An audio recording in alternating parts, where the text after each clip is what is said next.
Welcome to the International Conference on Context-Aware Systems and Application 2021. This is Dr. Hafiz Mehfuzul Haq. I am currently working as an assistant professor in the Department of Software Engineering, the University of Lahore, Pakistan. First of all, I would like to thank to the organizing committee of Eai Iccasa 2021, especially the General Chair, Dr. Fan Kong Win, for having such a great conference where researchers from across the globe get a chance to present their emerging research ideas in the field of computer science, more specifically in context-aware systems and applications. I'm also grateful to the organizing committee of Eai Iccasa 2021 for giving me the honor to present as a keynote speaker. This year again, we are having online conference due to prolonged pandemic of COVID-19 and travel restrictions. We are very much hopeful that the upcoming year conference, Eai Iccasa 2022, will be held physically. The topic of my today's talk is contextual diffeasible reasoning formalism for heterogeneous knowledge sources. This is a joint work with my MS and PhD students. So as we see in the outline, we start our discussion with the core notion of context and context awareness and context-aware systems in pervasive computing environment.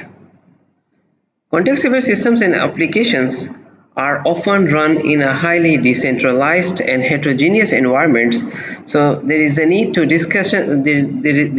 have a discussion on how context-aware systems can be modeled and reasons using different heterogeneous knowledge sources.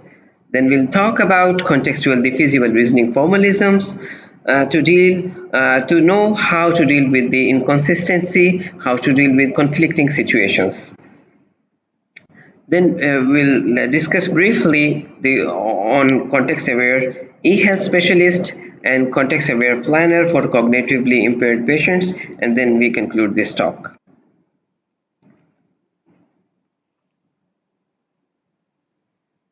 So, recent years have witnessed the expeditious evolution of intelligent smart devices and autonomous software technologies with the expanded domain of computing, we can say from workplace to the smart computing environment in everyday routine life activities. As we see, due to that reason, the rapidly increasing dependency on these smart devices has made human life much more easier, comfortable, relaxed, and secure. In this arena, numerous smart devices are impeccably integrated via portable or sometimes they are embedded devices by providing readily available services to facilitate user at any time and anywhere. This trend has been rapidly advancing towards a new generation of the system where smart systems and applications play vital roles in acting intelligently on behalf of the users. So these users interact with the systems dynamically with or without human intervention using different modalities. Other way around, but we can say that these smart devices and applications are acting on behalf of the users. So everyday users spend much time and effort to accomplish their task and autonomously exchange information among different devices, among different platforms for their complex problem solvings. And they are trying to make their life easier, comfortable, and relaxed. On the another side, we can say human is becoming device dependent day by day. So as we see, we human beings are blessed with the ability of context awareness. What does it mean? Context awareness, like for example, we have different kind of senses, like we can see, we can sense, we can smell, we can hear, we can touch. The same senses we are intending to provide to our smart machines. So now these smart machines are acting on behalf of the users by using these kind of senses. So We can say the emergence and penetration of smart devices and software technologies has a great influence on context-aware mobile computing research to use contextualized information for their daily routine life activities. As concerned with the core notion of context, literature highlighted many definitions of context in specifically in computer science domain. So in this talk, I specifically discussed two core notions of context that has been defined by that has been defined by people in different literatures. The first level that we see here, that is based on formal reasoning to model context-aware systems. And the second level that we can see here, based on multi-context system to model heterogeneous systems. So we will discuss in detail in the upcoming slide. So as we see, the first level definition, that is based on formal reasoning to model context-aware systems. So the well-known definition of context, the well-known definition that has been proposed by D and Abbott long ago, what is that? Context is any information that can be used to characterize the situation of an entity. An entity can be a person or place or any object, and they can have interconnection among themselves. So in context-aware systems, we can say context awareness is the key characteristics of pervasive computing, which relies on the context having the capability of sensing the environmental situation by observing, by smelling, by realizing, or by touching. Anywhere we can have our smart sensors can have the ability to sense the environmental situation from the physical world or from a particular situation. For example, if there is a crowd on the road, so the smart sensors can detect the crowd on the road.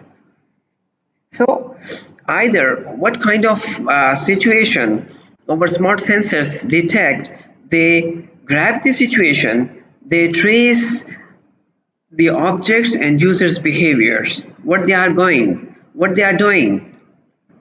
Then they take intelligent decisions based on current evidence, current information what they have, and they act according to the environment.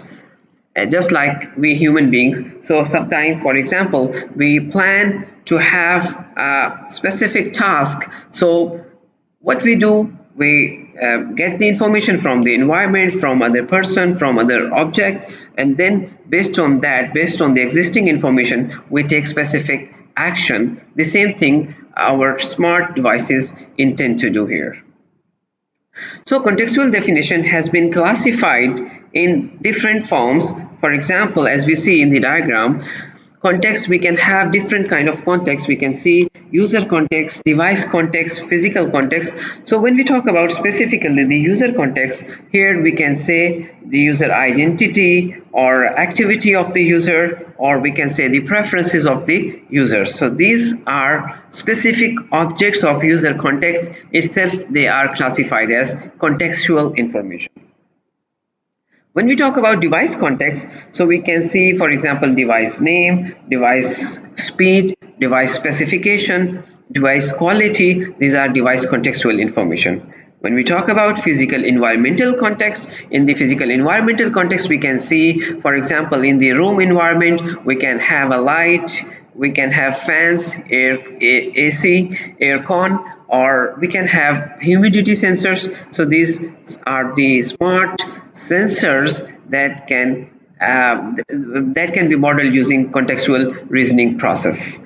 For example, just from the computer system, we can switch on the light or switch off the light, or just the motion detection camera can detect there is some body in the room, so light and fans should be automatically on. How this could be done? The system realizes the contextual information specifically in specific environment. So we can have resource contexts like different kinds of resources, type of context, size of context, resources. Then we can say network. Network context can be defined in terms of network bandwidth, network speeds. Location context can be defined in terms of location object, location of a specific person, or when we talk about temporal context, so time of specific activity, starting time, ending time, or any time of the day should be considered as temporal context. So context aware systems as a whole, we can say context aware systems acquire contextual information from the sensors, embedded sensors in smart devices and information systems, and then perform reasoning and then adapt behavior accordingly. So as we see in the environment, we can have different kind of devices, different kind of systems and applications, smart systems and application. For example, in smartphone, so smartphone can have different kind of sensors that are embedded in the smartphones. So based on that, these smart sensors acquire the information. For example, GPS systems collect the information. So this is embedded sensors in our smartphone. So context-aware systems are often run on tiny resource-bounded devices. As for example, we can say we can have very small sensors that are embedded in our smartphones. So these sensors often interact with the human users. They exhibit complex adaptive behavior, and they usually run in a highly decentralized environment. Mobile phones have gained significant attention due to its integration of context-aware computing, having the capability of perceiving or sensing the physical environment. They are able to adapt and react to the dynamic changes of the environmental situation in order to process the given scenarios. So as we see here, context aware, when we talk about specifically, when we talk about context aware sensors, so these sensors just provide the information after certain intervals of time or continuously. So when these devices, the task of the sensor is just to provide the information. So what we need to do, we can model these sensory information using context aware agents. So when we design this sensory information using context-aware agents, so we can say context-aware agents are autonomous and proactive, which have belief about the world to realize the situation and act accordingly. How? For example, there is for example, you can say light is on. So the light sensor is detecting the light is on. That information is available. That information is the input of the light agent. Light agent, when this information realize that this information, the light is on, so light should be off when there is nobody in the room, right? So the context aware light agent will detect after certain intervals of time if there is no movement and there is no body, there is no one in the room, so light should be automatically turned off. So in this way, we can say that context-aware agents are autonomous, they are proactive, having belief about the world, what action should be taken. So these smart devices and agents use various reasoning techniques to develop context-aware systems. So when we talk about context-aware reasoning, so we can say contextual reasoning play a vital role in the domain of context-aware systems and application to infer the contextualized information from existing knowledge sources. For example, we can have the environment, university environment. So the existing system is the university environment. So the sensors detect specific information from that environment, and then based on that information, they perform reasoning and act according to the environment.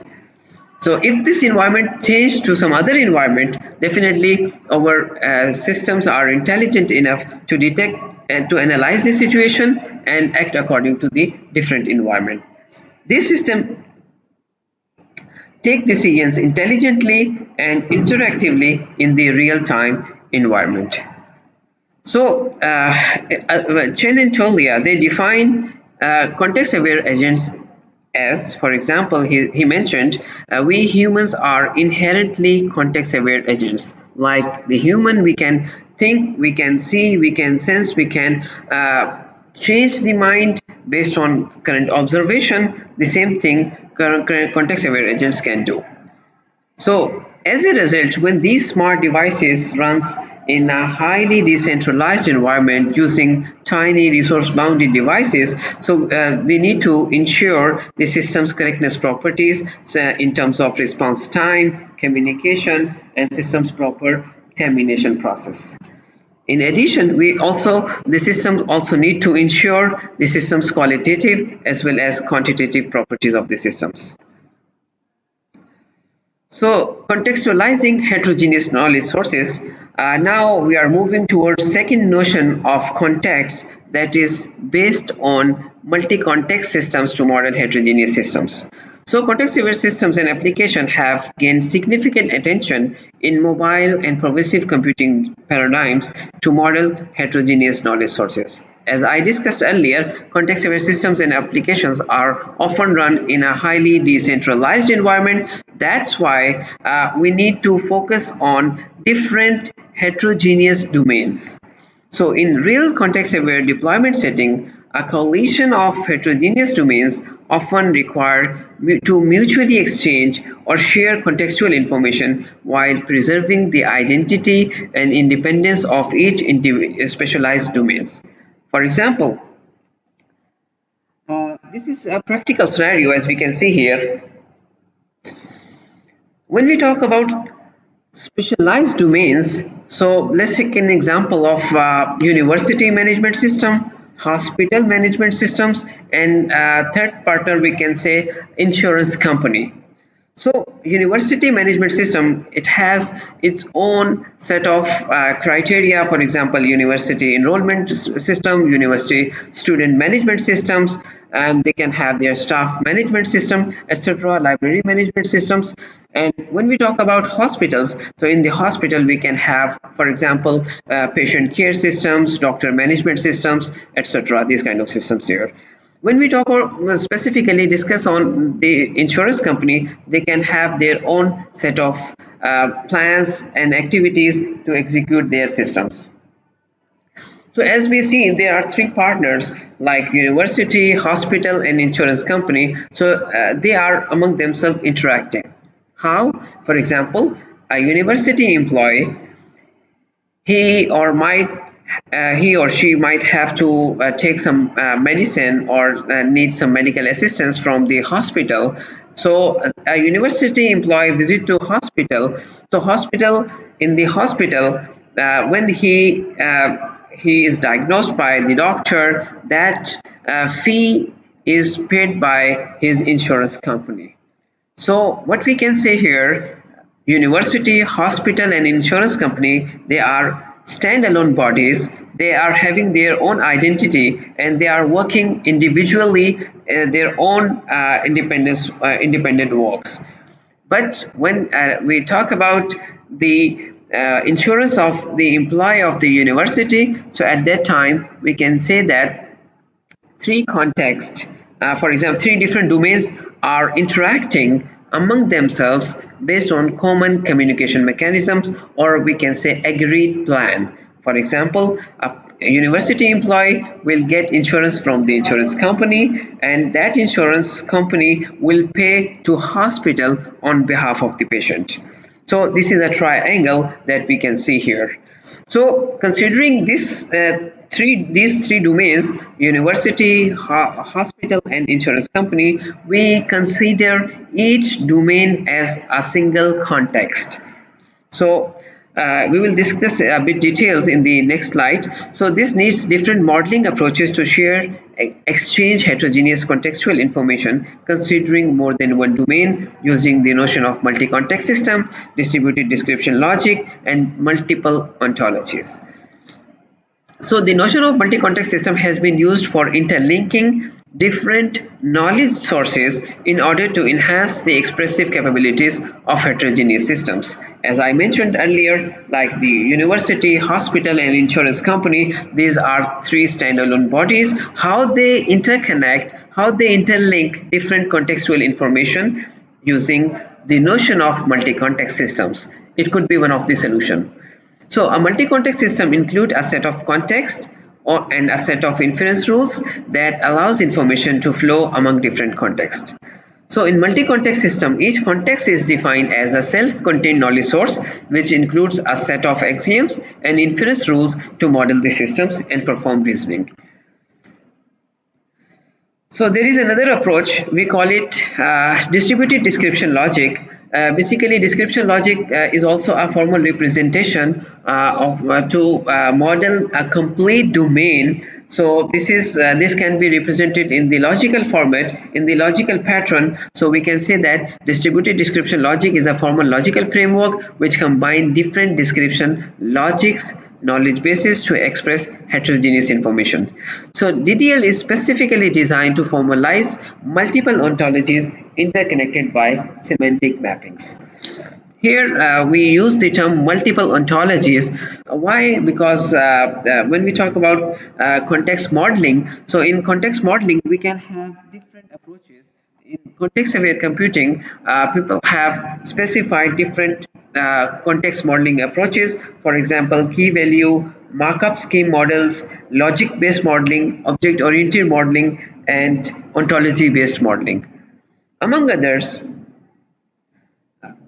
ontology-based context modeling approach has been advocated as one of the most promising approach due to its modular structuring mechanism and its very good feature of reusability and independence of its own identity. So when we design ontology for each individualized domain, for example, for hospital we can have different domain, different ontology. University we can have different ontology, and for insurance company we can have different ontology. On the top of that, what we do, we develop description logic, knowledge base. Why we need to develop this one? Because description logic is what we can say the ontology axioms can be transformed to description logic, and description logic is a subset of first order logic, and first order logic, as we know, this is human understandable language. So we can say that semantic knowledge, in this way, semantic knowledge can be transformed into natural language, or we can say human understandable form. So in this work specifically, when we talk about this work, so we can say that contextual data and all informations of specific domain are stored in one ontology. Another domain ontology, another domain information can be stored in another ontology. On the top of that, we can have description logic. On the top of that, we can have first order logic. In the first order logic, we can write simple predicates and relationship that can be further programmed using any programming language. So the question arises here, how these different ontologies and different description logics can be combined. It can be combined using bridge rules. Bridge rules is an inter-ontology axioms that allows the concepts of ontology to subsume the concepts and rules from another ontology. So in that way, using bridge rules, we can say that we can interconnect different ontological informations.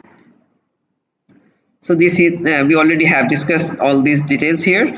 So now we need to see, when we model this domain in the ontology, and when we are modeling there, we need to write some complex rules for that domain. For example, how this system for their like we need to model the domain and their complete inference systems.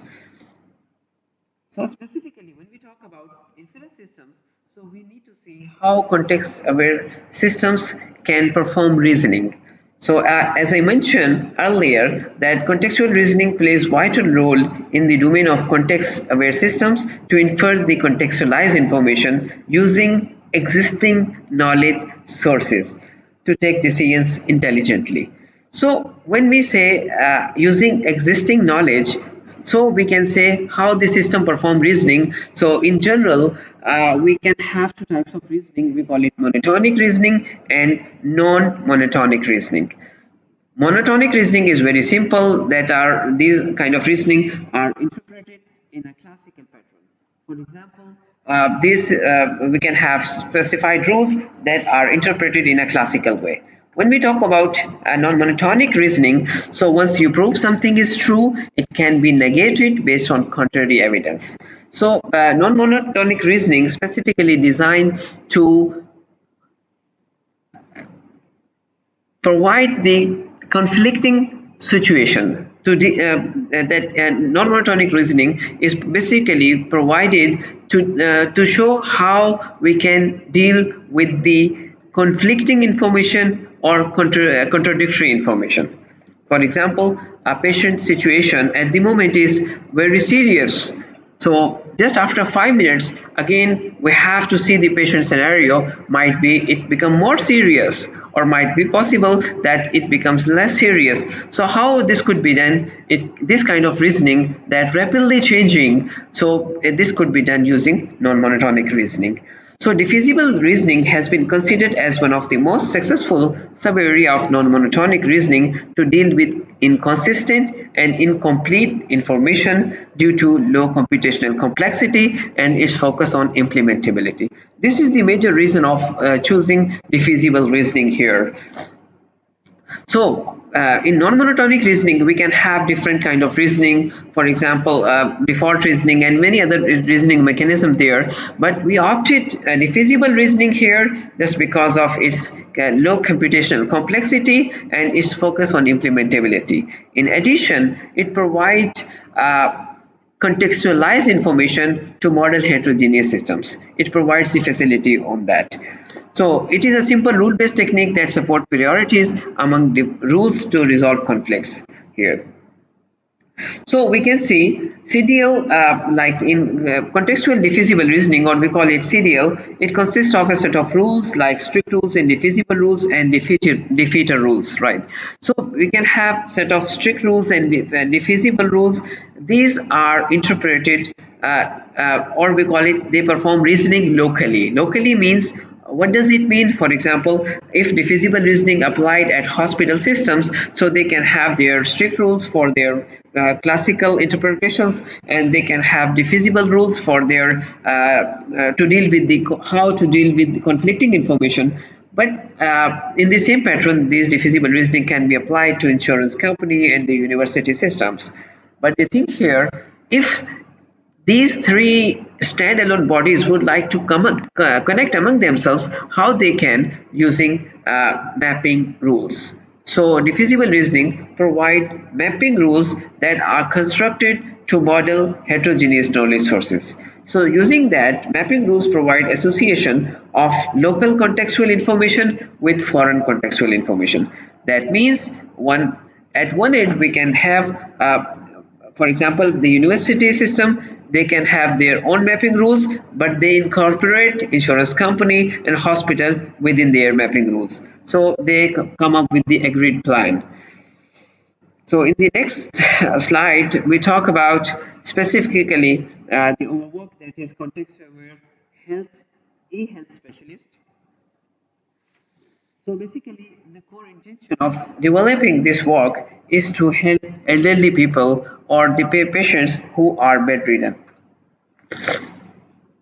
So we propose a context-aware multi-agent reasoning-based health formalism to monitor the patient's vital sign parameter using Raspberry Pi. So the proposed formalism consists of different smart devices embedded with the sensors that can use contextual information that are required from different sensors, for example, ECG sensor, body temperature sensor, and heart rate sensors, and that sensory information are transformed to agents, their corresponding agents. That agents get the value, this perform reasoning based on existing information, and then if there is something abnormal, they forward this information to the patient care agent, so that patient care agent take this in, whether there is emergency situation or less emergency situation, or there is normal situation. Based on that systems, the patient care systems respond accordingly. So this formalism basically consists of two layers, or we can say there are two folds of the application. One is agents modeling and reasoning, and the other one is application layer. So in the agents modeling and reasoning, we can say that we can just model the system, how agents acquire information from the sensors, and after certain intervals of time perform reasoning and generate alert notifications. In the second fold of the application, that is application layer, so we present the prototypal implementation using a comprehensive case study and provide the validity and we shows the validity and correctness of the proposed systems. As we see in the next diagram, the architecture of the proposed system, as we see the patient's body, different sensors are attached to the patients, and these sensory information are stored in the form of facts in the knowledge base of the Raspberry Pi. So Raspberry Pi basically a smart credit card size chip that act as a computer that basically using that we can model different sensory informations. So that information is further converted into rules, and that information further stored on the server, and the server respond to different heterogeneous environment, for example workforce, caretakers and doctors wherever they are in the environment. So this is the case study that we can see here, the Raspberry Pi. So Raspberry Pi, as we see the patient who is on the bed, and sensors are attached to the patient, and that sensors sense raw information. What we can say, that sensor provide information into the Arduino in analog form. So why we need to use here Arduino? Because that get the value from the sensors in analog pattern. Then Arduino is connected with the Raspberry Pi because it can convert the information to the to Raspberry Pi, and Raspberry Pi deal with the information in digital pattern. So we can say once the data is acquired from the sensor, it is transmitted to Arduino board in analog form, and then it converts to the digital formats.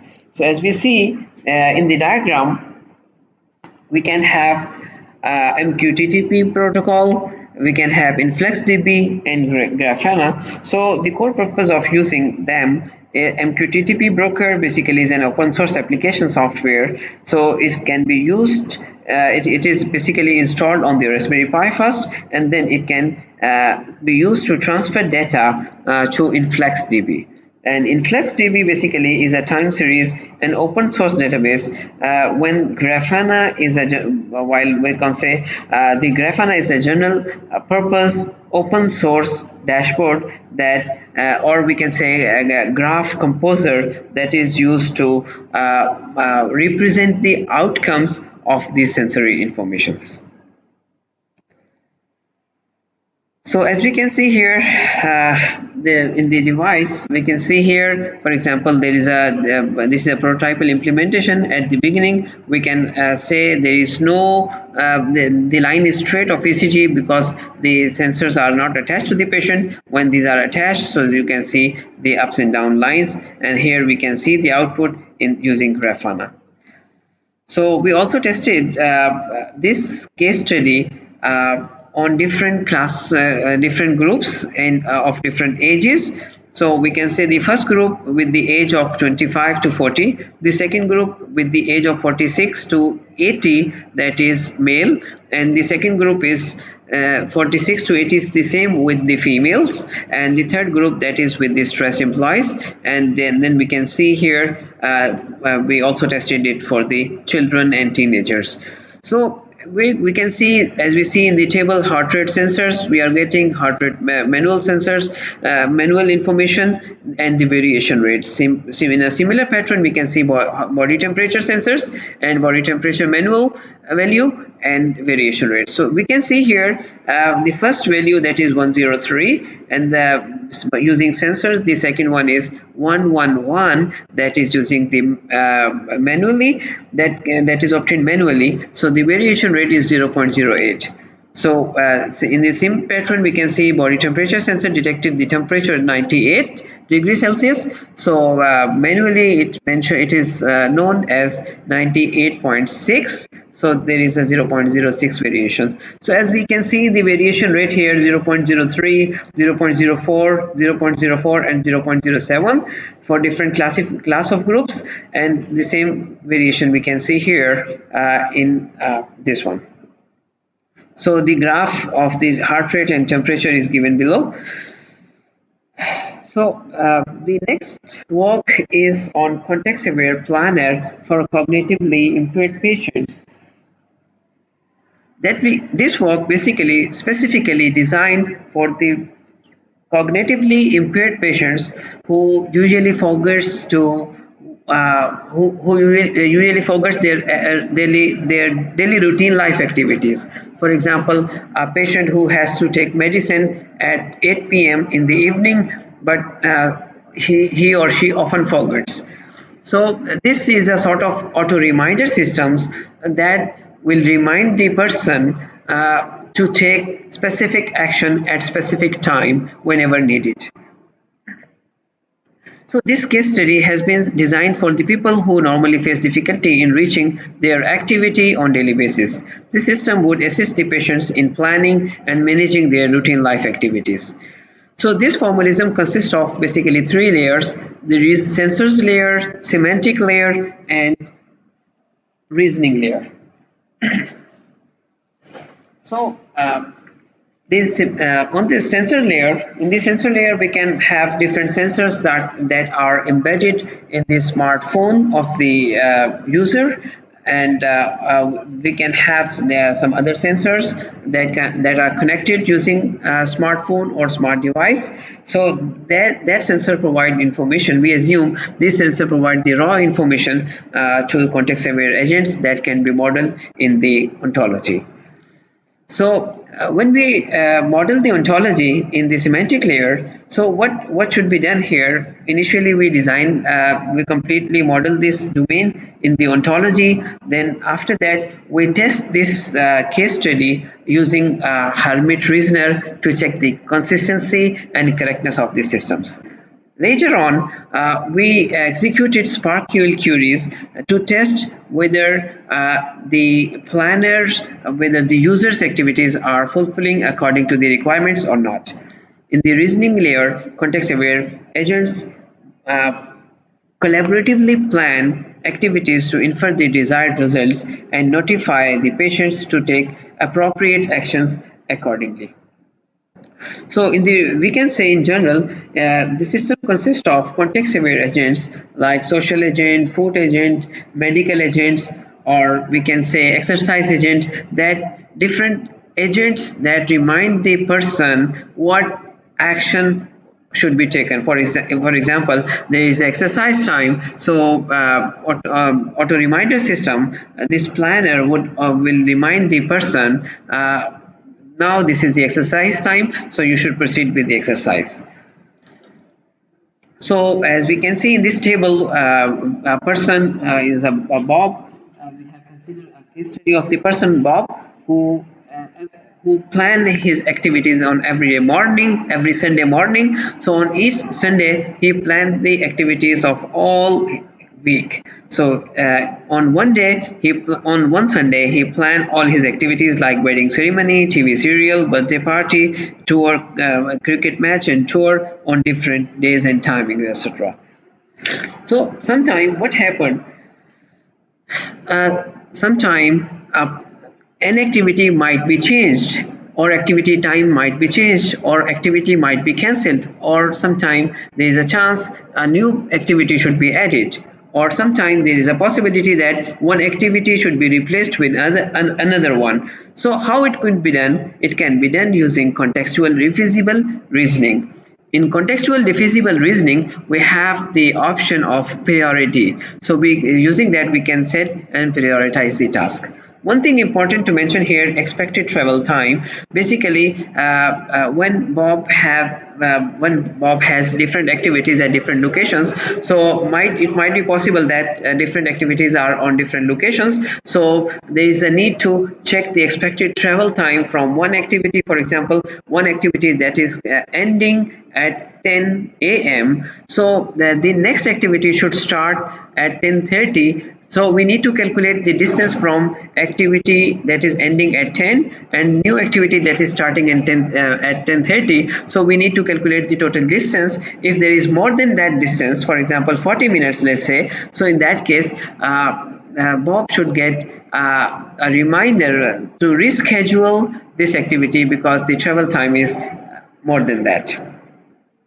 So to test this complete plan, we executed different queries based on Bob's plan, replan, and reschedule activities. So in total, we executed 50 queries. So the number of correctly answered queries as per Bob's plan, that are 39, and the not working queries, that means the Bob tried to get his schedule, but 8 times the system did not responded well, and the number of incorrect queries, that 3 times. What happened, Bob requested to the planner to query his schedule, but the system did not respond. So at this moment we can see the accuracy and precision of the system, that is 82%, and recall rate is 78%, and F Meyer is 80%. At the moment we tested this case study using colored patronets, right? So we modeled this case study of cognitively impaired patients in colored patronets to analyze the behavior of the system and validate the correctness properties. So colored patronate basically a graphical modeling language that is a union of patronets and functional programming language.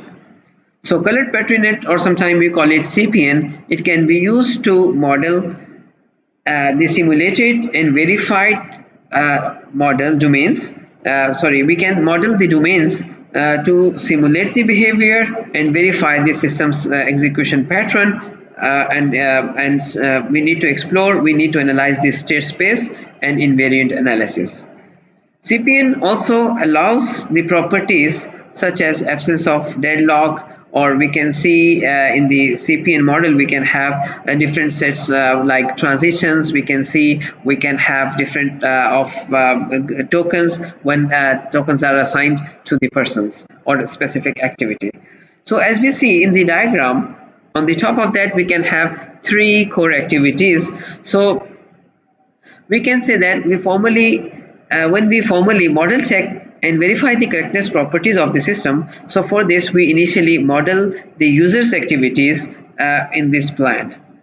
So when we set this plan, so as we can see in the syntactic representation as shown in the diagram, user places a total of 4 tokens which corresponds to their 4 activities, like we can say, for example, exercise activity, or we can say entertainment activity and social activity.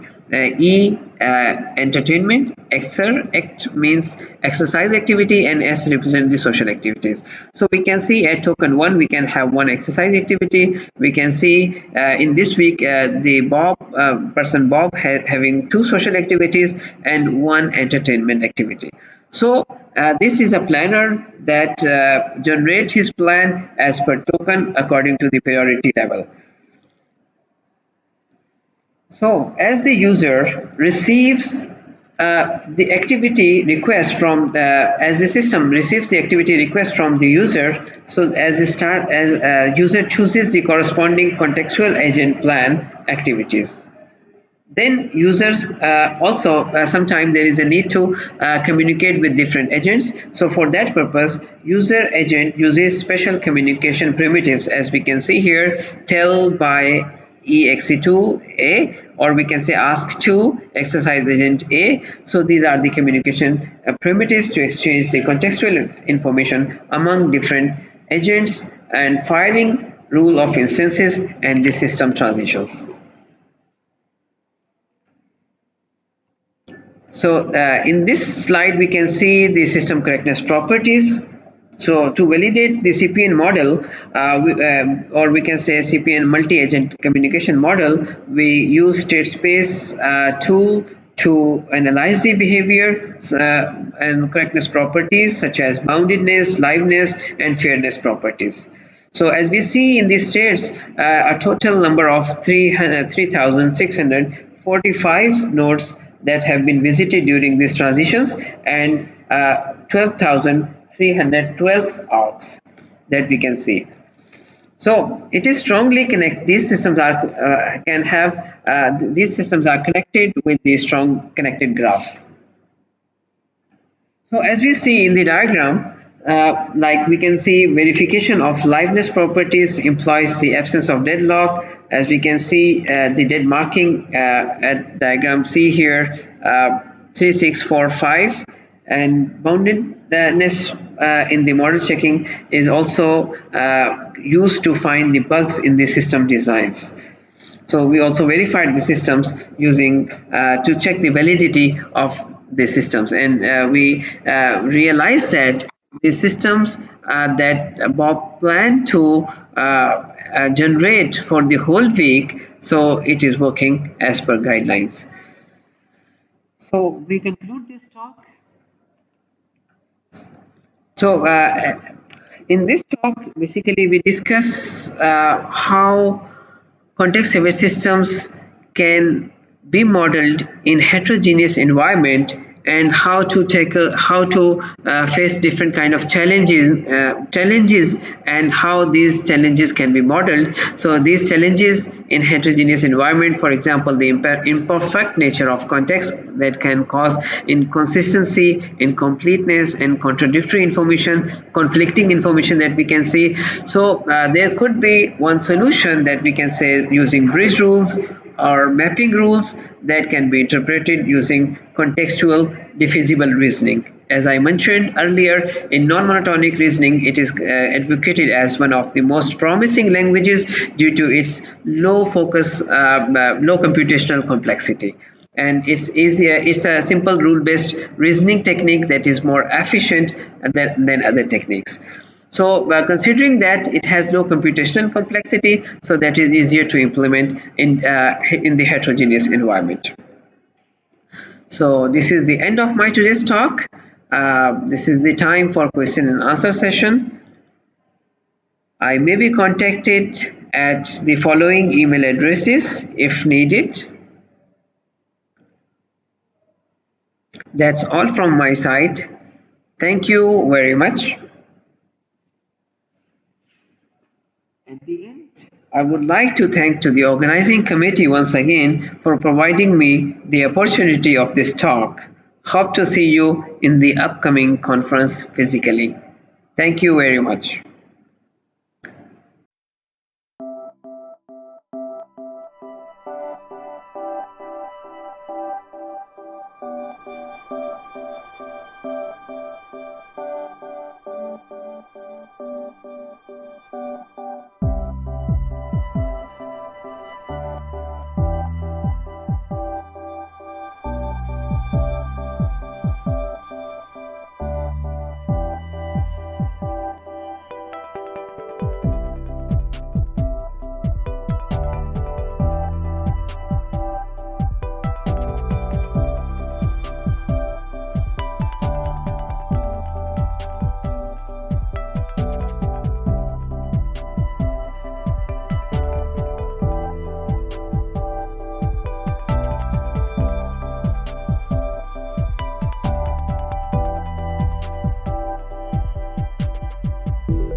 Hello everybody, my name is Cường Phạm Quốc from Ho Chi Minh City, University of Technology, Vietnam. It's my pleasure to be here to present the research entitled Hardware-Software Co-Design for Convolutional Neural Networks Accelerations, Surveys and Often Issues. The paper is done by me and my colleagues Nguyễn Xuân Quang and Trần Ngọc Thịnh. So here's the outlines of my presentation today. At first, I will make a very brief introduction about our research, and then I present the backgrounds where we use to conduct this research, the convolutional neural networks, and the hardware-software co-design approach. Then we present the surveys of CNN accelerations with the hardware-software co-designs. The literature reviews is categorized into two different subgroups: FPGA-based research and ASIC-based studies. Next, we present the often issues for future research directions. And finally, I conclude my paper. So convolutional neural networks, or we also call CNNs, is dominant approach in machine learning for different applications, for examples, image classifications, for recognitions, natural language processing, etc. However, machine learning-based applications usually require a lot of processing performance and consume a lot of energy, which traditional CPU cannot meet the requirements of the applications. Meanwhile, hardware-software co-design is an approach to continually improve performance and overcome the end of Moore's laws. Because these reasons, many different research at this moment already applies hardware-software co-design so that we can continually improve performance to satisfy requirements of machine learning applications so that it can be used for real-time system, for example, process 24 bits per frame. So, because these reasons in this paper, we surveyed the cutting-edge systems with the hardware-software co-design approach for acceleration performance of convolutional neural network. So these pictures illustrate an overview of convolutional neural networks. It consists of a number of layers. Some are convolution layers and some are fully connected layers. So in convolution layers, we usually apply 2D convolutions and subsampling operators.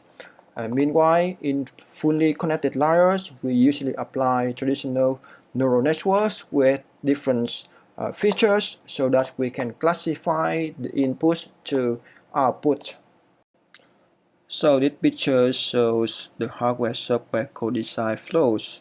That is one of the most modern approach for apply hardware-software together so that we can solve some problems with high performance and of course provides flexibility. At first, in step number 1, systems descriptions, where we can devise our problems, our work with different approach, finite state machines, concurrent process, and so on. And then based on specifications, we can classify hardware part and software part depend on the platform we plan to use, of course depend on applications we are working on. After we classify, we can develop software program with software approach, and at the same time we can develop hardware modules targeting the platform we are planning. For example,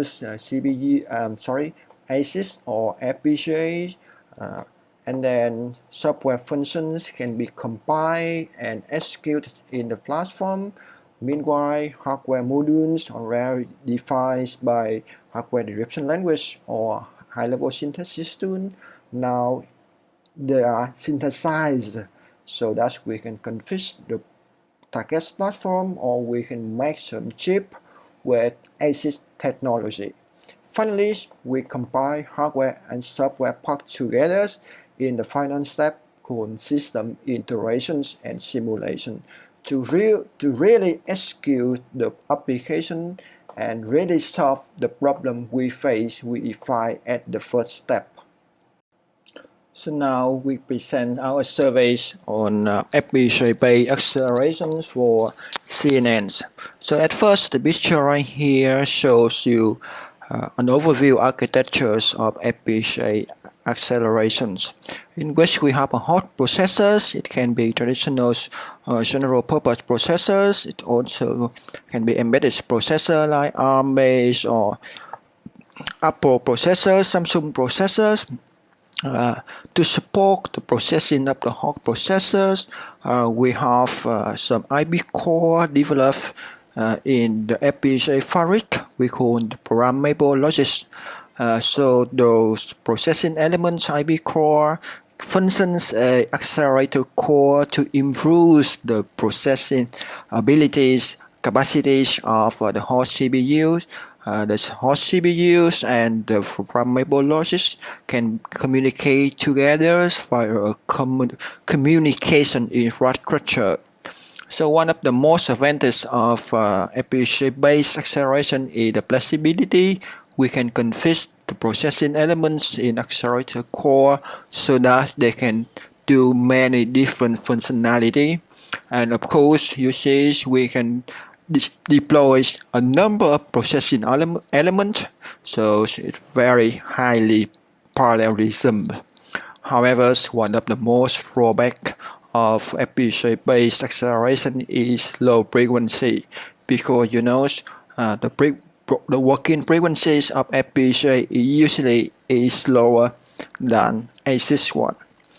In order to overcome the drawback, many research for acceleration CNN in FPGA already propose different techniques, including increasing parallelism or reducing the complexity of computing and exploiting data reuse. So next we will summarize the work in literatures related to the optimization technique.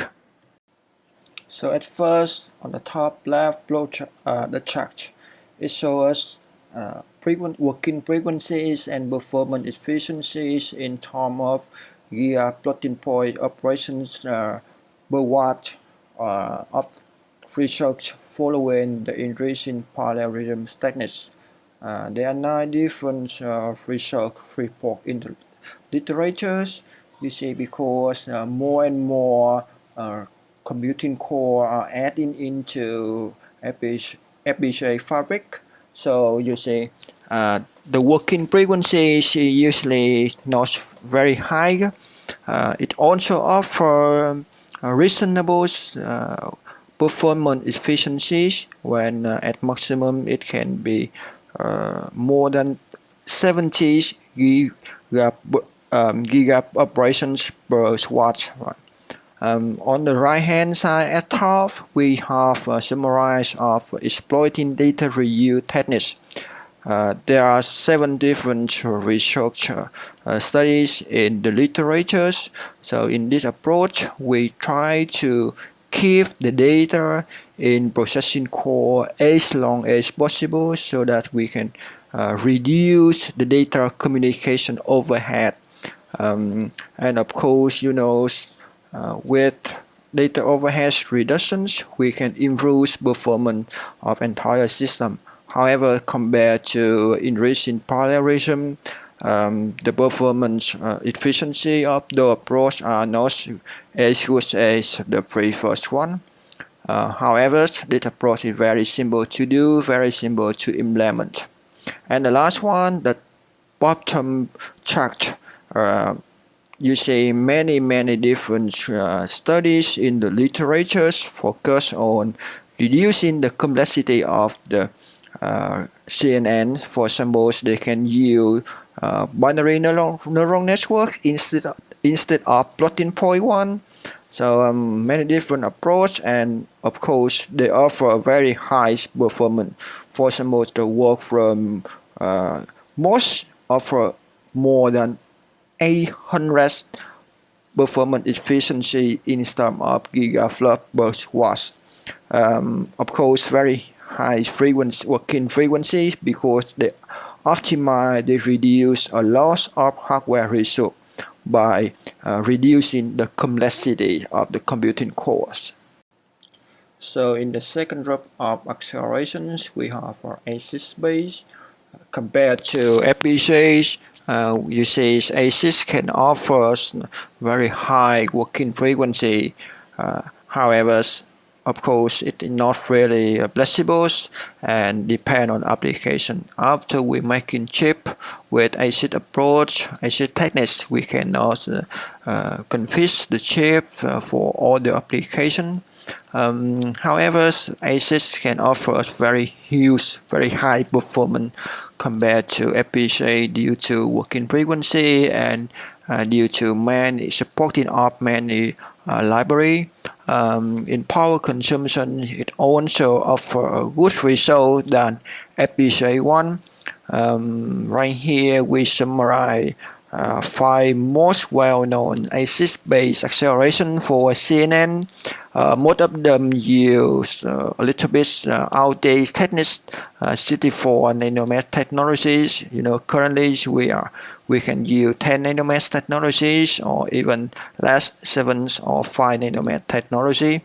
However, they're very good reference research for our work in the near future if we can beat performance provided by those studies, those proposals. Of course, it's very good for us and very good for scientific contributions.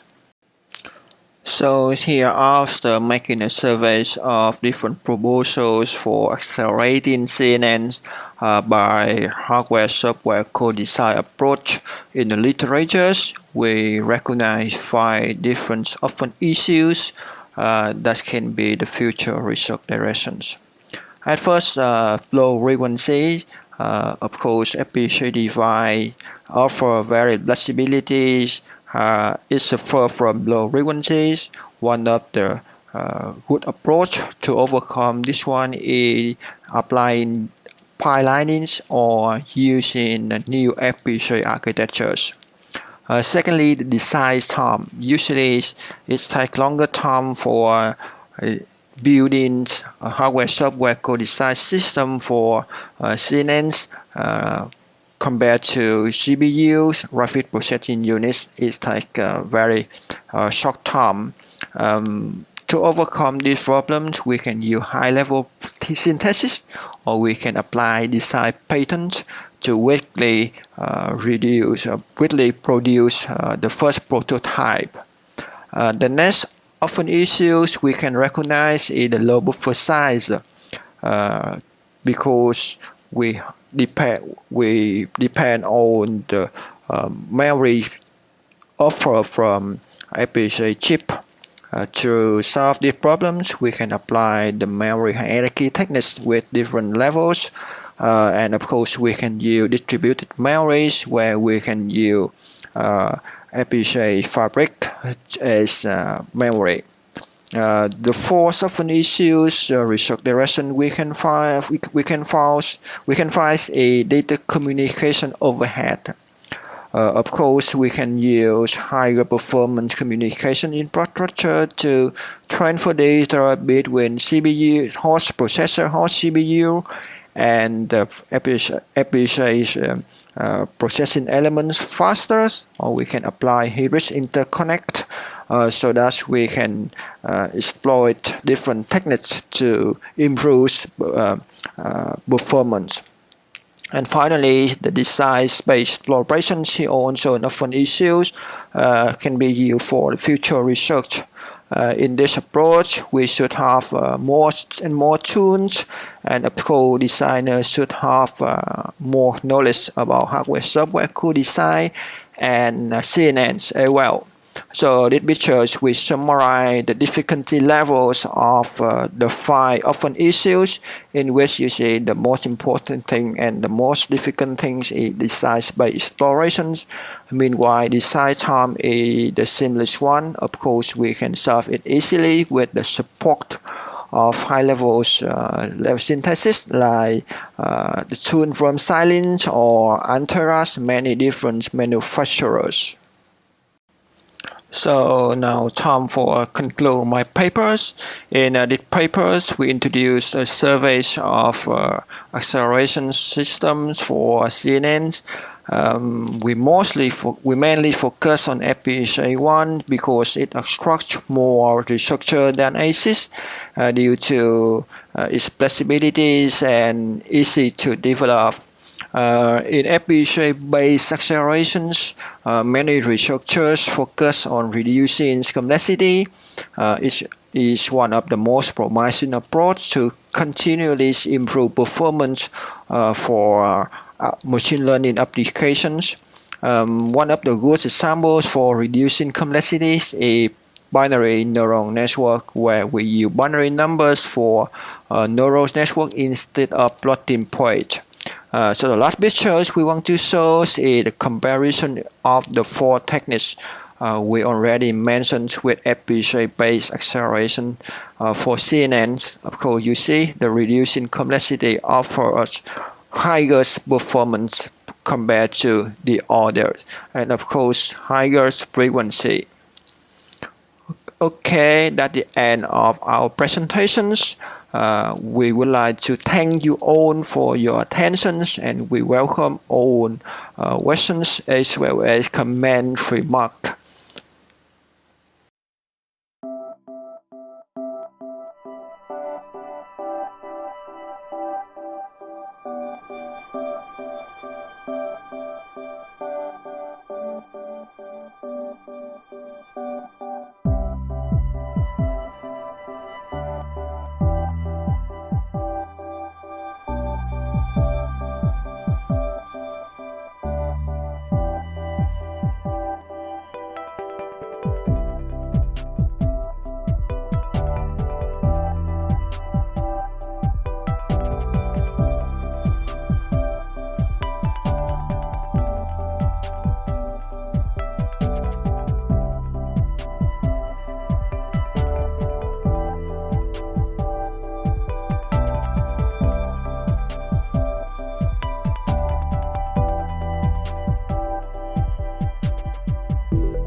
Hello, my full name is Trương Thị Thanh Loan.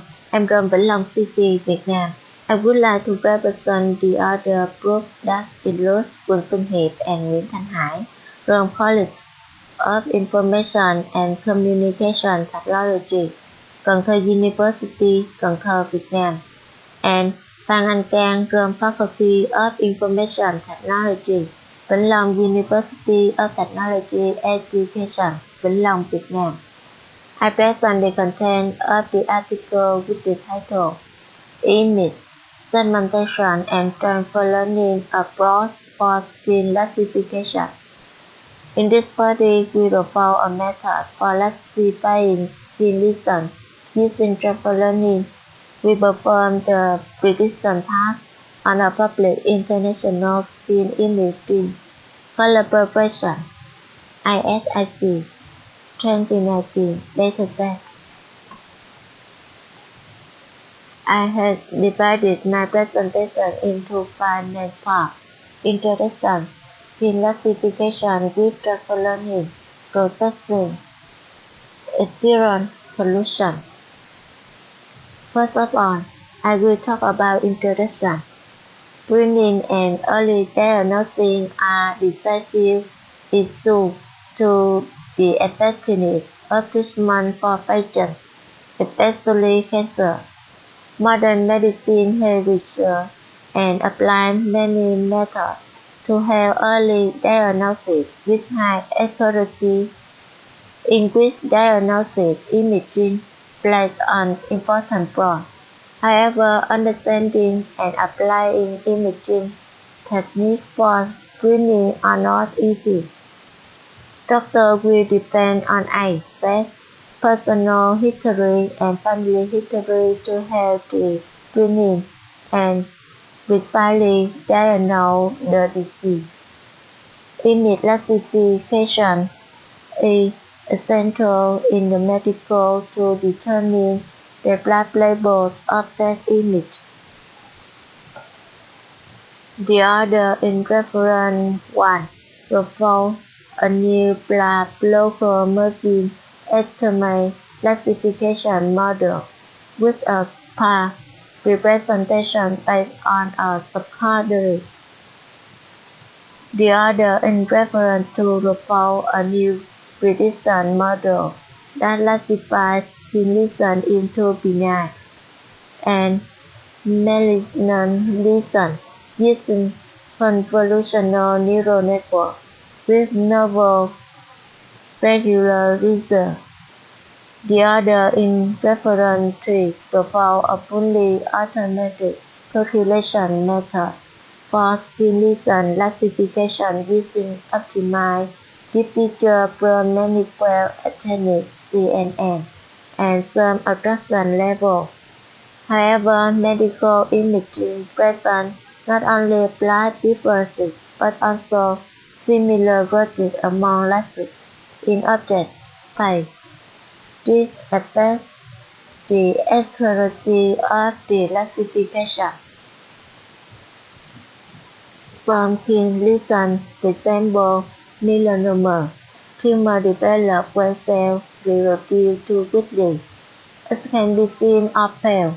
In the other case, it will only be detected on imaging test. However, using human vision to detect melanoma in image can be inaccurate as it depends on the physician experience. One of the main challenges of image classification is the blood differences among lasers. Accepted in the medical image classification model is a big step forward in the field of disease diagnosis. In this paper, we propose a new approach with transfer learning for skin lesion classification. Here was a picture of the pre-trained MorphoNet model. Segmentation with superficial. Thin classification with transfer learning. images on the ISIC 2019 dataset. Let's now turn to the second part, screen classification with transfer learning. Firstly, I will talk about segmentation with supervisor. Segmentation is the identity of specific pixels that make up the object of interest. Superpixels are introduced by Brand and Bliss in 2003. Superpixel groups the same pixels in color and other low-level attributes. You can see Figure 1, the result of superpixel segmentation of a scene-listen image. I will talk about transfer learning with MarBleNet. The MarBleNet architecture was adapted to classify scene images by replacing the last layer with a new fully connected submask and classification output layer. The size of the output fully connected layer is n multiplied 2048, where n equals to the last number. Submask is a common learning algorithm for multiple linear classification functions. We use the MarBleNet model for the following advantage. MarBleNet is one of the most popular and widely used architecture because of its computational accuracy and performance. MarBleNet has fewer parameters than some others, so it is easy to train. MarBleNet applies deep separated convolution, eliminating the dependence on deep-wave convolution. Let's now turn to the third part, processing. The scene vision detection system model consists of three phases: pre-processing, segmentation, and classification. Figure 2 shows the default method for scene classification. We will describe experimental methods in each phase. In image pre-processing, the dataset contains images of scene lesions at different resolutions. Samples in the dataset have been scaled down to 224 multiplied 224 pixels. In segmentation, the segmentation must be efficient so that lesion information can be extracted with high confidence. Besides, the resistance of this process directly affects the shape of extraction characteristics. Therefore, an appropriate segmentation technique is useful to obtain good classification results for the problem in question. Image segmentation is the process of dividing an image into several segments. The goal of image segmentation is to simplify the image for easy analysis. Image segments are often used to locate objects and boundaries. In classification, we classify the enlisted image into layers of simulation using the MarBleNet model to reduce space and time to classify simulation. The dataset is divided into training and test-in on an equivalent 20 scale. We also use weights of the MarBleNet network model trained on ImageNet dataset. Table 1 shows the trainable and non-trainable parameters of the customized and Python models. Let's now turn to the fourth part, I will talk about experience. In our experience, we identify three classification scenarios. In the first scenario, skin cancer classification. The second scenario, skin lesion classification. In the third scenario, we train the learning rate. Our method has been deployed on all platforms. First of all, I will talk about dataset. International Skin Imaging Collaboration 2019 dataset provides 25,331 skin lesion images for its last in the dataset shown in Table 2. You can see Picture 3. One sample of its last from the ISIC 2019. Let me quickly explain the graph. The ISIC 2019 dataset contains SAM 10,000 contains 600 multiplied 450 samples that are central and cut around the lesion. BCN 20,000 contains samples of various size. Many samples have not been probed and lesions are in confusing and uncommon locations. The MSK dataset contains images of various sizes. Secondly, I will talk about scenarios. Scenario 1. Skin cancer classification. 3 classes. The classification was conducted experimentally on 3 layers, with a training sample number of 6,778 and a test set of 1,695. When the number of efforts is equal to 5, the model reaches an accuracy of 0.7177. Then, in 3 efforts is equal to 10, the accuracy reaches 0.8179. The result appears in scenarios 1 also in Table 3. Scenario 2. Skin lesion classification analysis. Training sample number of 20,265 and a test set of 5,066.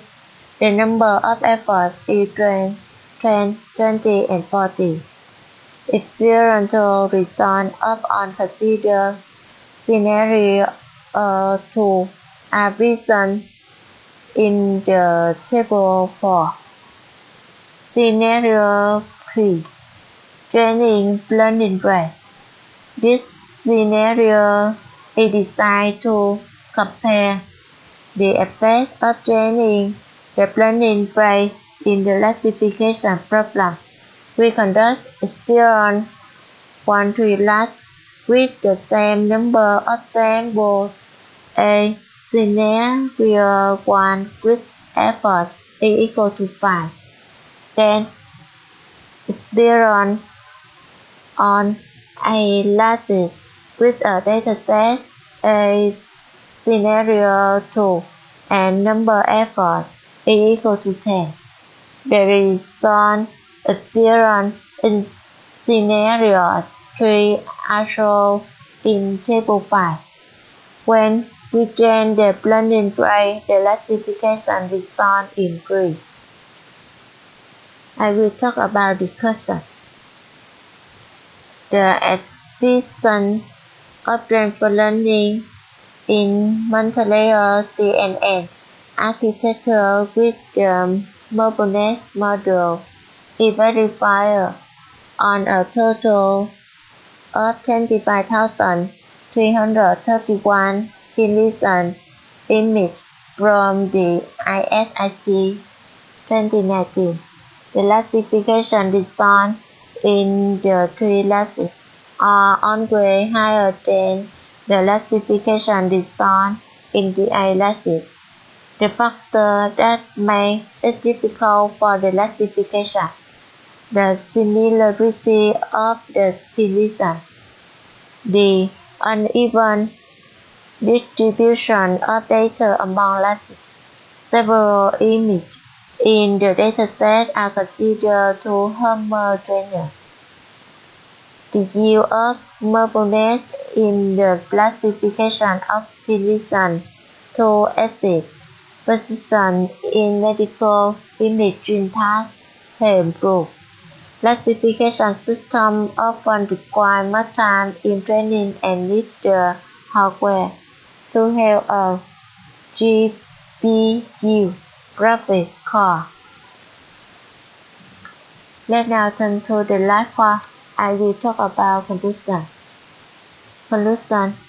Detecting skin lesions is an area of great interest due to its importance in skin cancer prevention and early diagnosis of skin disease.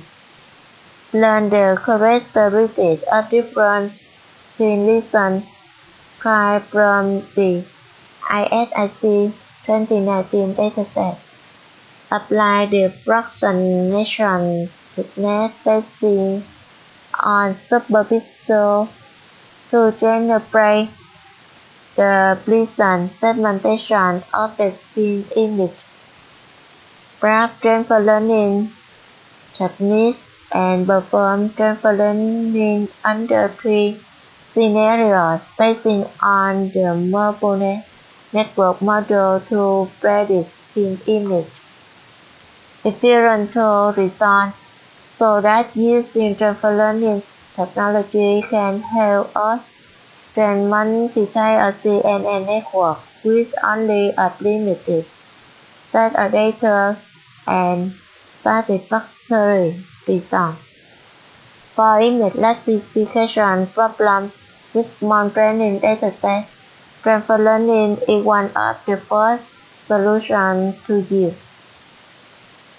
When we use transfer learning, depending on the dataset, we do an appropriate approach with the actual result. Classifying skin lesions by transfer learning method is effective to support doctors in diagnosing skin lesions, especially melanoma. Some references in the article. Thank you for your listening.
Hello everyone. My name is Xin Yan and I am from the University of Auckland. Today I would like to introduce our work on blockchain and identity management. Currently, we have some existing problems in the current identity management system. So, for example, right now there are 1 billion people who do not have any registered identity, and about 1.7 billion adults are living without a bank account. And also there are billions of people who registered with multiple identities for numerous digital services, worrying about their identity associated information and privacy could be invaded by hackers, corporations, or even our government, or even our governments. Why this is happening? This is because some organizations or institutions, they manage people identities in a centralized way. So now please let me introduce blockchain technology. So blockchain and its underlying technology, it is the underlying technology behind Bitcoin. And it has shown some promises by replacing traditional centralized systems with decentralized and distributed systems and networks. It combines with cryptography, mathematical algorithms, and peer-to-peer networking, which has the potential to provide a safe and decentralized digital identity management service. So what's the goal of our study? The objective of this study is to explore the opportunities of blockchain-based identity management through a systematic review of the existing literatures. And our methodology can be considered as 2 steps. For the first step, we need to find out the search string, which we will further use to search in different data sets so that we can find a lot of literatures which are related to our research direction. And the second one is screening process. So after we got a lot of literatures from the search string, we need to sort of filtering them to make sure we only maintains the papers that are relevant to our project. So the screening process can be split into 2 steps. For the first step is abstract and keywords screening. So basically we will go through the abstracts and the keywords to make sure that they are very relevant to our research. And the second step is full text screening. So after we find those papers with very relevant abstract and keywords, we need to go through the full text to make sure that the papers are detailed enough to be included in this research. As a result of the 2 steps, we can have our systematic review knowledge base. And this image shows papers included or filtered out during this screening process. So after we apply this search string, we found 267 raw papers from a lot of databases. And after the first step, we found 77 papers which are very relevant to our research, and 190 papers are actually filtered out because they're not that relevant. And after the second screening phase, we can see that there are 53 papers remaining, and we further filtered out 24 papers, so that in category B, there are 214 papers in total. And as a result, the 53 papers in category A are used as our systematic review knowledge base. So we will go through all the papers in this base and to further study and analyze them. So here's the analysis of the blockchain-based identity management solutions from our knowledge base. As you can see here, the blockchain-based identity management solutions, they are distributed in 10 domains. And among these domains, IoT, healthcare, and cyber identity, they are the most popular domains investigated. So in the following slides, we mainly study how the solutions are applied on these three domains, and then we will provide further research suggestions. We will starting from IoT. The rapid growth of smart devices and high-speed internet have made the IoT become one of the most popular topics recently. As more devices like smartwatches and smart surveillance cameras are being connected, more identity data will be generated and flowing through the website.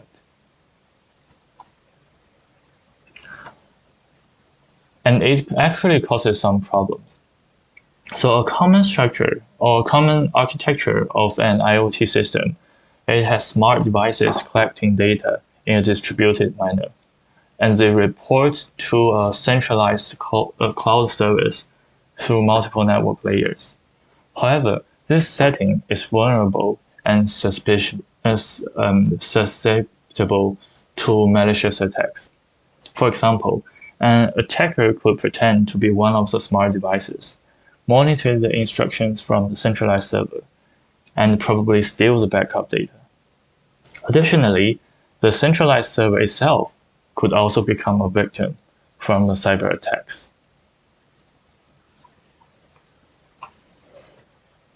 So what are the blockchain solutions? Here we present some example solutions. For more details, you can refer to our paper. So for the traditional cloud-based systems, they rely heavily on the center cloud. So if that cloud is breakdown, then the entire system could fail. To mitigate this problem, Magdum proposed a blockchain-based technology age storage system, where each minor node in this blockchain system contains a full copy of the blockchain information. So even one node is taken down, the other node will become its backup to ensure the overall system will stay functional.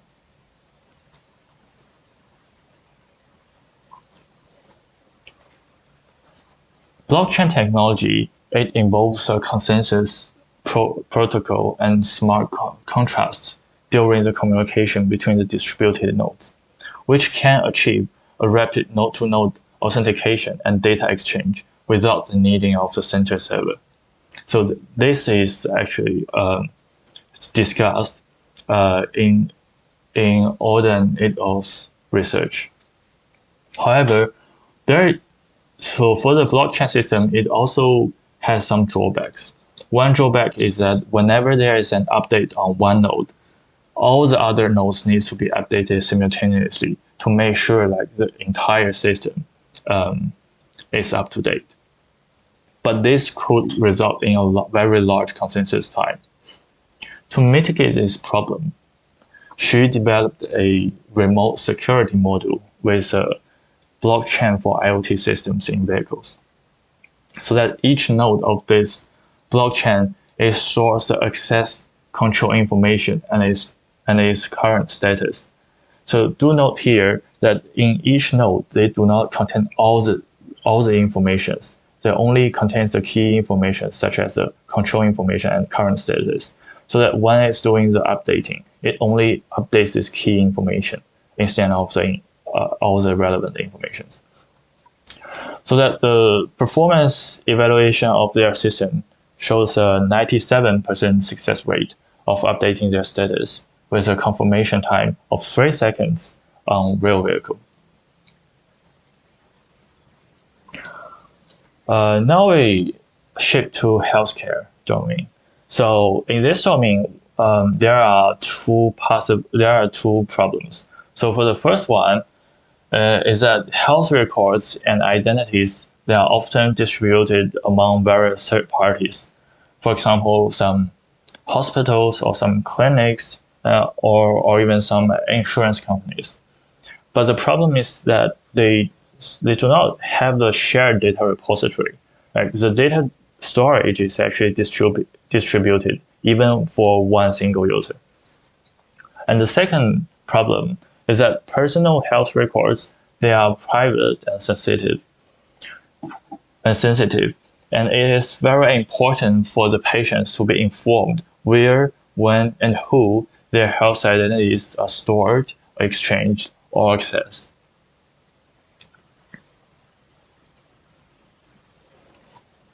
So as for the solutions for the first problem, John introduced a framework called FHIR chain. And this system stores the encrypted database addresses of the patient's health identities. For example, when one institute requesting to exchange a patient's health identity with another, one digital key from the digital keys from both institutes are required to decrypt the database address, and hence the institute can then review, retrieve, or update the data by accessing the database through the decrypted addresses safely.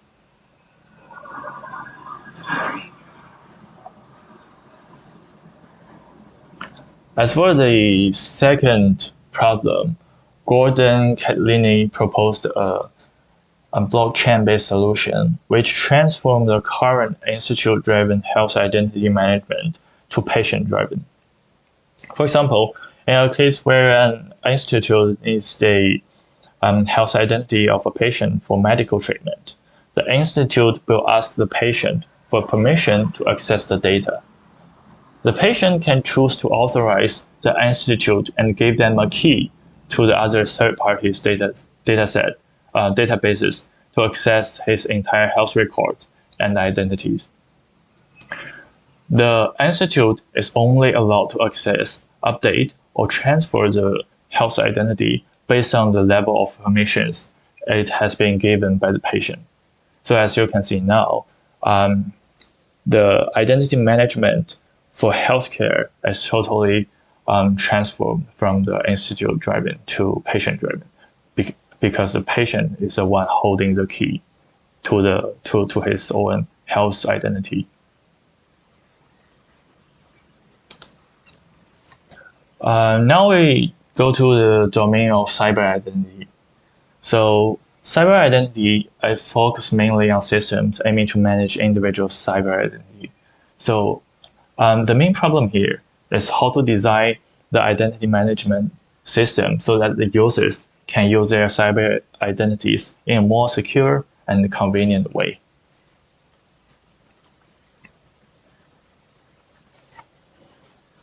So one example here is Lee proposed a framework called BIDAAS to support the identity verification process. It has three entities, namely the provider, the partner, and the user. So for the provider, it stores identity information of users off-chain, for example, in some databases, and manages a virtual ID generator on the blockchain. The partners are the trusted third parties which may require a user's identity information. For example, the hospitals, the banks, and maybe some stores. The users hold a digital key for authentication and virtual ID generation. With this system, the users can specify which identity information they want to share during the key generation. And for the partners, they can now retrieve the verified identity information directly from the BIDAAS system. For the users, without the needing of managing various identity documents, they only need to bring a digital key for the identity verification from any third parties.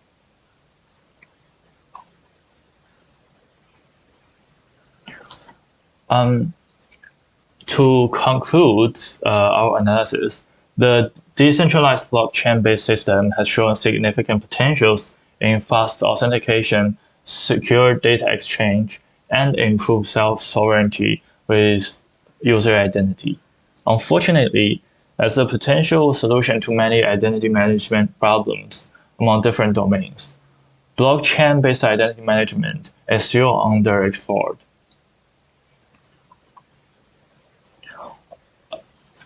Then we gave our future directions. The first aspect is to increase the level of decision making from the decentralized nodes, and the node functions should not be limited to authentication and data exchanges, but including a registration system to let users create new identities. So if you recall the lease structure in the cyber identity management domain. So that is very general. That is a very generalized solution, and that should actually be applied to different domains. And as for the second aspect, is to introduce the current blockchain-based identity management frameworks to more domains and areas. So for all the methods we introduced in this study, actually they can all be generalized to different domains and areas because this data privacy problem and this data exchange and safety problem, they actually exist in various domains. They are not only limited to these three domains we introduced today. And that's all from this presentation. Thank you so much for your patience.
Hello everybody, my name is Khai Dinh Lai and my supervisors, Professor Thái Hoàng Lê and Thủy Thanh Nguyễn. Today, we present you a paper with title Binary Classification for Long Nodule based on Channel Extension Mechanism.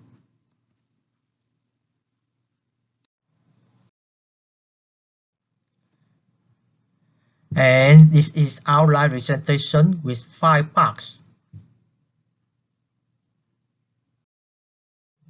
Number 1. Introduction. First, I want to talk about the radical problem, lung cancer. It's a form of cancer that occurs in the lungs. The condition develops when a malignant tumor starts in the lung and rapidly grows inside, causing invasion and rasing on surrounding organs. Computer-aided detection systems are regularly improving to produce good quality images, such as CT, MRI, X-ray, CT, MRI images have become friends of the doctors in diagnosing the disease as well as abnormality inside the body. However, the diagnosis is still dependent on the expertise and experience of doctors. So, we wanted to automate the tumor recognition process. So our first step was to build a system to classify candidates as nodule or not.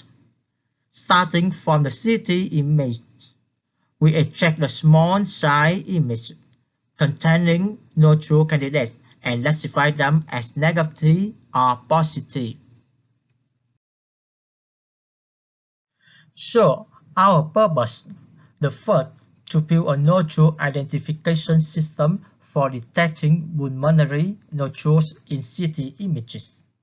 The second, to use convolutional neural network concept to build a subconnect which can ignore unimportant channels and extend the important channels.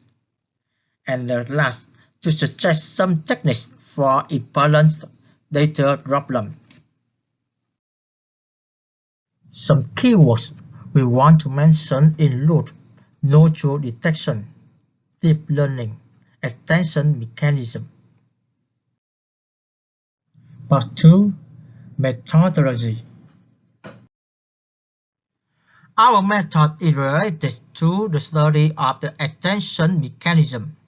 In 2017, Jihu proposed an extension mechanism in order to improve the accuracy of image classification deep networks.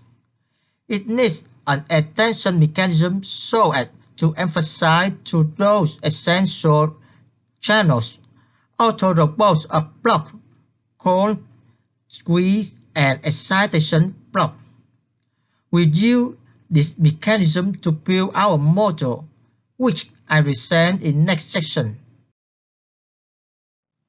Part 3. Robozo's methods. This slide will show our Robozo system, which named the nodule identification system. This system starts from data transformation, then enriches the data, trains the model, and tests the classification process. Thus, I would like to present the system in 2 main parts. First, data processing. Second, model training and testing. The first step in data processing is convert word coordinates into Robozo coordinates. Therefore, I would like to take a moment to talk about the Lunar 16 challenge. It contains 2 major challenges. Problem 1. Pulmonary nodule detection is a candidate detection state, which is designed to simplify lung imaging. That is, ignoring the unimportant components such as the lung wall, keeping only the element with great potential equal the nodule candidate. Problem 2. False positive reduction. This aims to remove the false position candidates from the candidate group collected. It's also known as the classification problem. After challenge 1, Luna 16 offers an Excel file named candidate v2, in which each no-true candidate is placed on a row with data about the no-true x, y, and z coordinates. In the real-world coordinate system and label data as 0 or 1 corresponding to the tumor or non-tumor. We proceed to convert the coordinate system based on the below parameters and origin basing parameter from the MHT file in Lunar 16 database.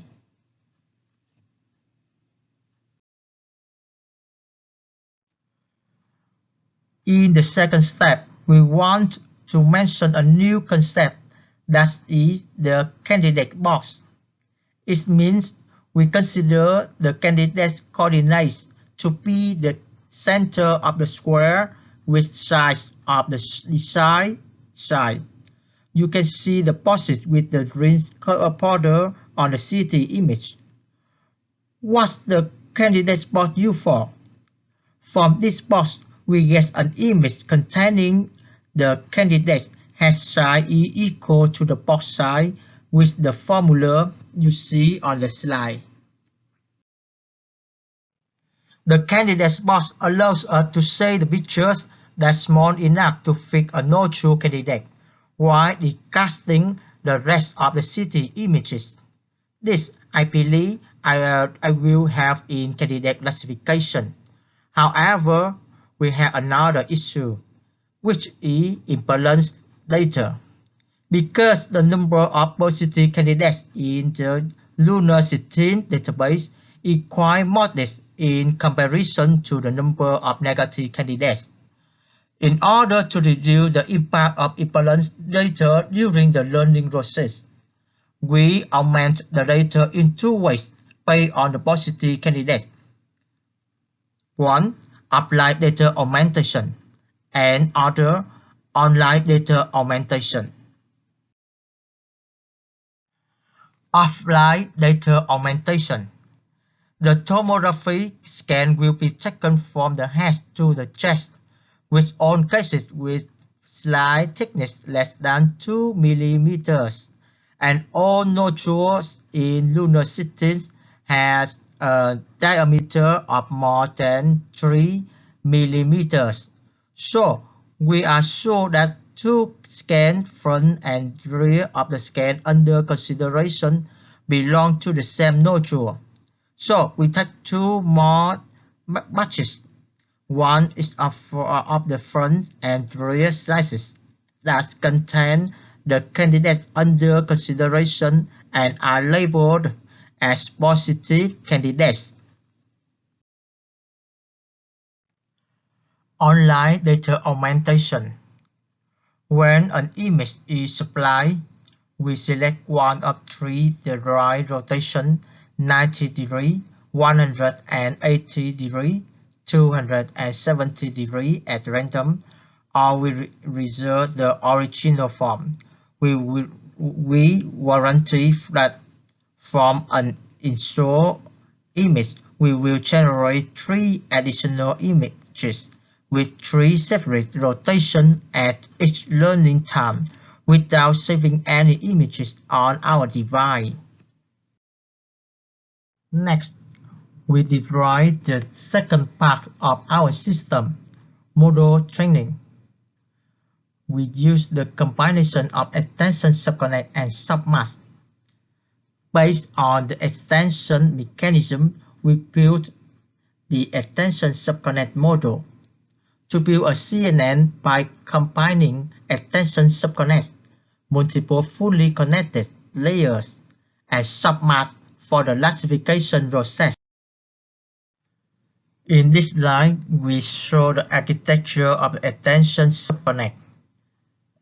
There are convolution layers, average pooling, fully connected, sigmoid, and finally, we multiply the result of the sigmoid function with the feature map matrix.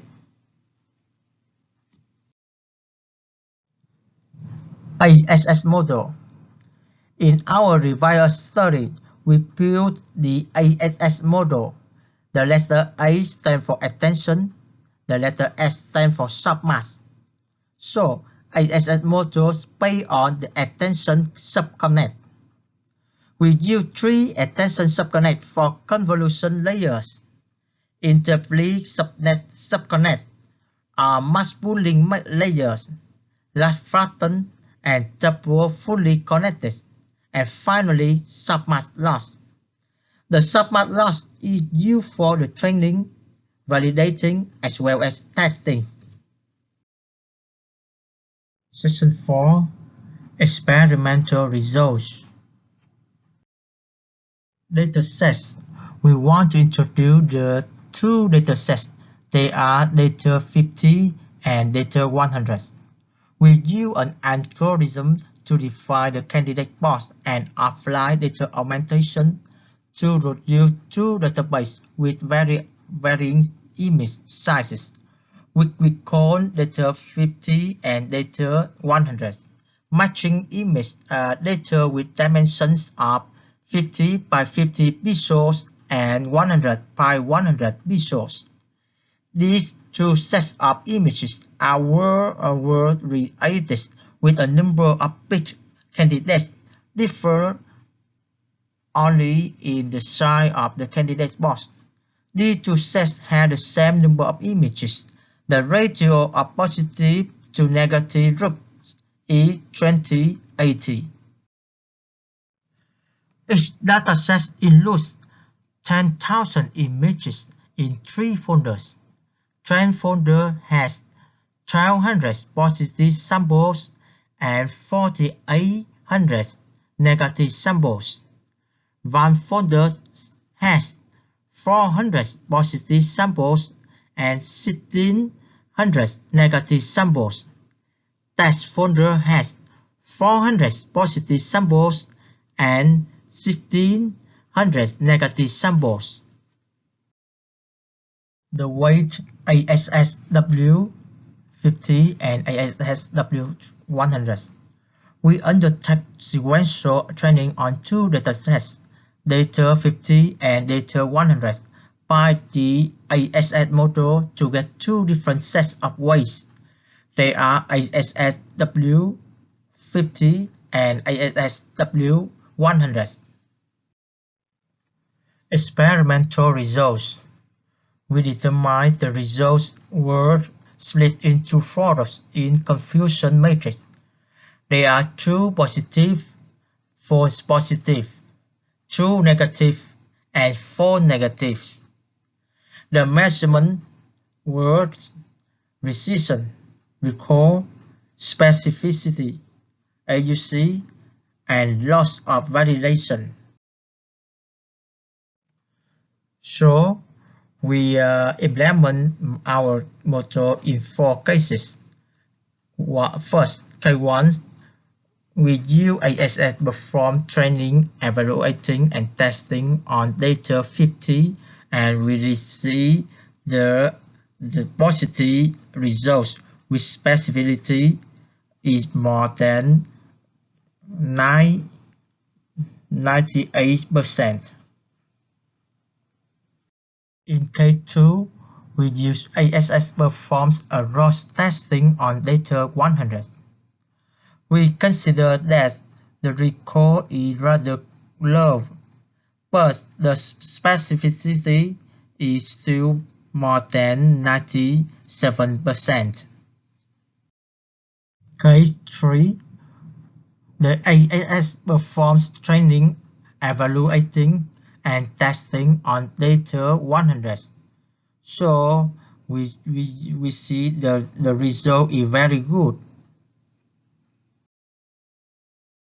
And the last case 4, ASS performs a loss testing on data 50. We consider that the model has acceptable results. So we have a few comments, with two cases having a similarity in the size of the data during training, evaluating, and testing, such as case 1 and 3, the model has positive results. But when using a set of weight trained from a set of 50 by 50 size, testing data with the size of 100 by 100 gives a lower result than the rest of the cases. However, the specificity result of K2 is still above 90%. In the opposite case, ASS with W100 weight set to test on data 50 produced acceptable results. Consequently, it demonstrates that the robust ASS model is effective when tested on various lunar 16 datasets.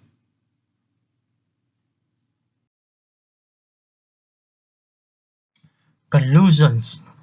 We offer a new data augmentation strategy to deal with the problem of imbalance data in the training process. Furthermore, we present a method for generating candidate boxes in order to generate batches of varying sizes. The techniques of augmenting and building candidate boxes allow us to assess the usefulness and feasibility of the ASS model on datasets of various sizes. Thank you for your attention.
Good morning.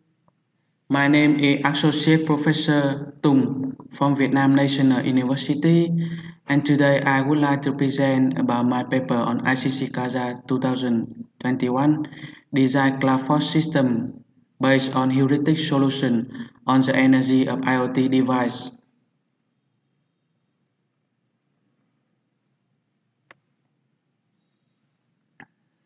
Basically, the cloud fog system is a very hot topic from today, and there are many applications for cloud fog system with IoT device. The deployment on IoT device on cloud fog system and wireless sensor network need to ensure the service meets the quality of service constraint while reducing the operating cost. Allocating resource in inefficient operation will lead to less efficient of service and increased number of physical server, while some of these have very low utilization. In our paper, we investigate the problem of IoT device in cloud force system to provide maximum operation time under the battery constraint of IoT device. Although it's possible to use linear programming to calculate the solution, we do not implement linear programming in small IoT device because it not enough power to run the linear programming. Therefore, we propose heuristic solution. Our simulation shows that our proposed solution is close to the optimum solution, is far more better than random solution. This is a cloud force system architecture. On the top layer is a data center. On the middle layer is a fog node system, and on the bottom layer is a wireless sensor device.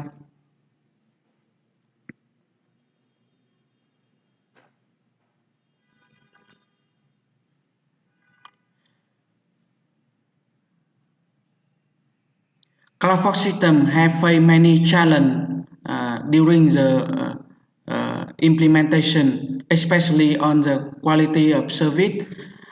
Fog node system can only have low power of operation. In contrast, cloud computing is very powerful and has unlimited capacity of operation. As a result, developers must optimize the resource usage while meeting delay constraint of IoT system.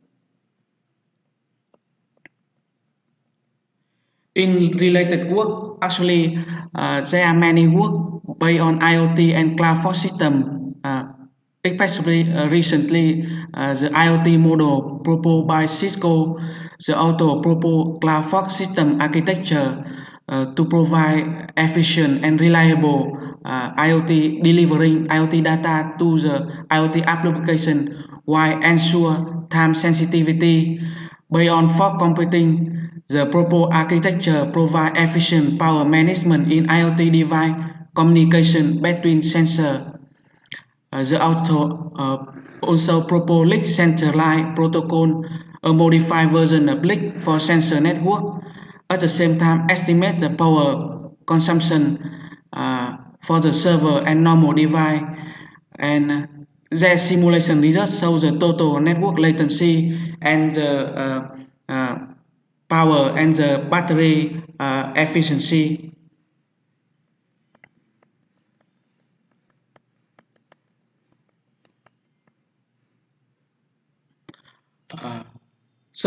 We propose several heuristic solutions for the cloud fog system.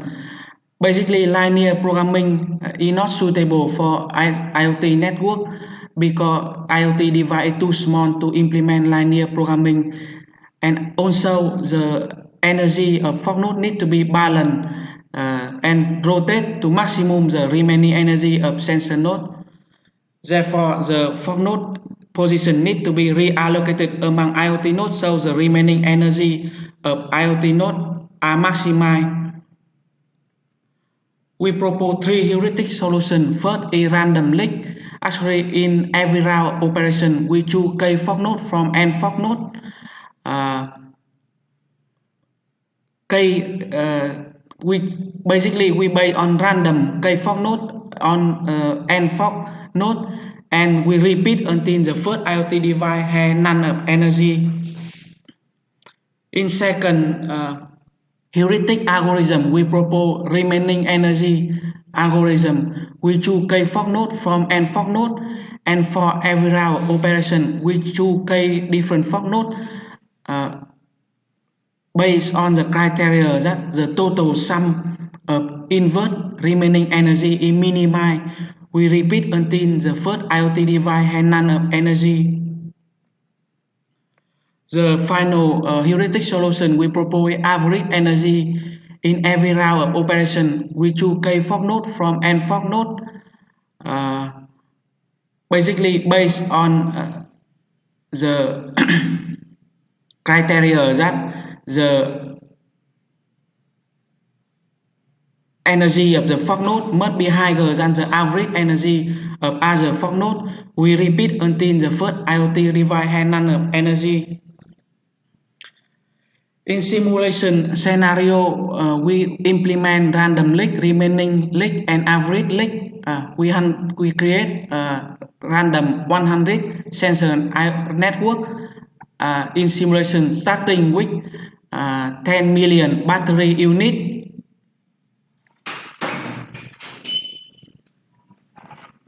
The number of fork node operation set to 3, while the total fork node set to 5. The location of cloud center is at 51,000. This is a scenario for the sensor network. The network size 100 times 100. The fork node position are shown on the slide, and the number of sensor network is 100. The position of device uniformly distributed, and the power consumption is square model. This is the picture of our network scenario.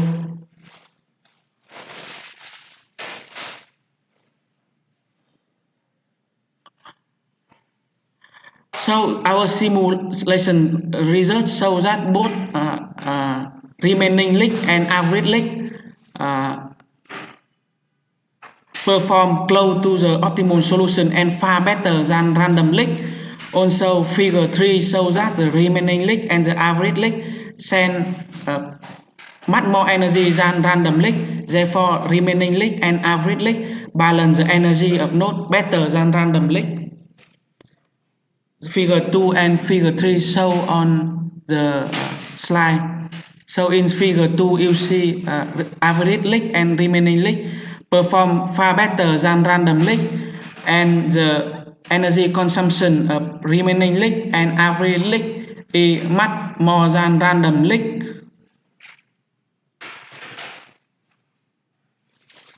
So in conclusion, although we can implement linear programming to calculate the solution for the cloud fork IoT system, we do not implement linear programming in small IoT device. We propose 3 heuristic solutions, and our simulation results show that our heuristic solution is far better than random solution and close to the optimal solution. Also, the remaining link and the average link spend energy much more better than random link. Therefore, they balance the energy better. Thank you for your attention.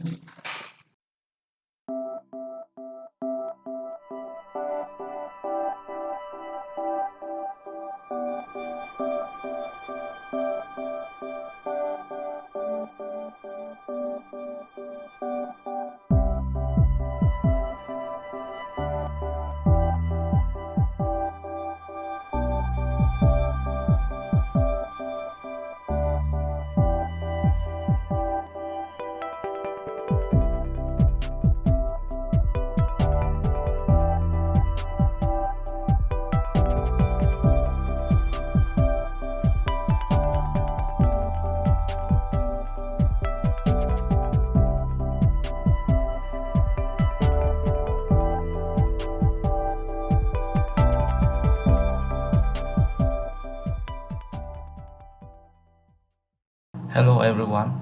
Today I want to represent my paper with the title An International Overview and Meta-Analysis for Using the Mechanical Ventilation in the Mechanical Treatment. So the main content in this paper, I want to summarize the previous research, and I want to focus on some benefit and achievement from a previous study. My presentation include four parts. The first part is introduction, second is material and method, and the third, the result of my research, and finally conclusion. So we go to the next part, introduction. As you know, our world must face with the global pandemic.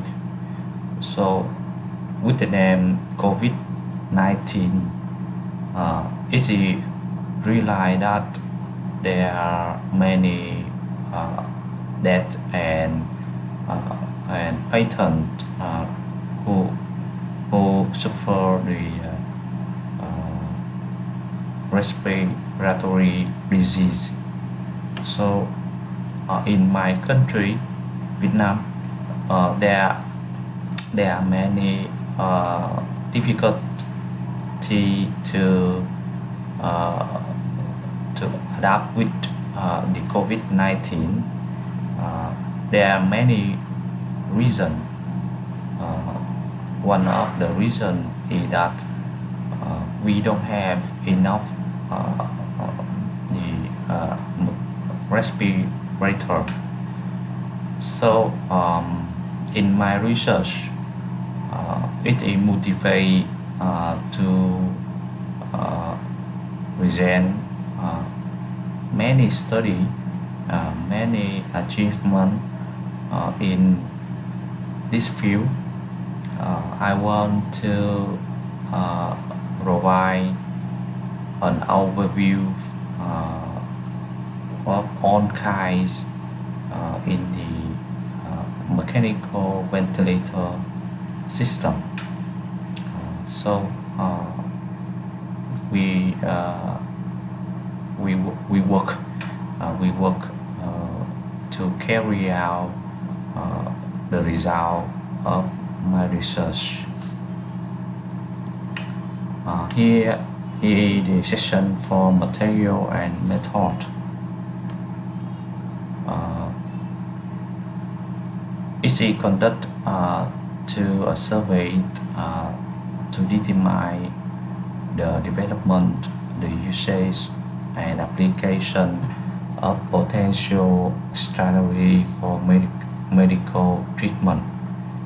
So our target are to synthesize, analyze, and release the statistic evaluation in order to carry out an overview of recent status. First, I want to address the research question: where is the ventilator is employed? What disease need the ventilator-based solution? How the ventilator could be sold? Why this machine is necessary to treat? And when the ventilation system is useful. I use many material such as publication, scientific paper, some medical seminar, some medical presentation in seminar, some book, and several theses.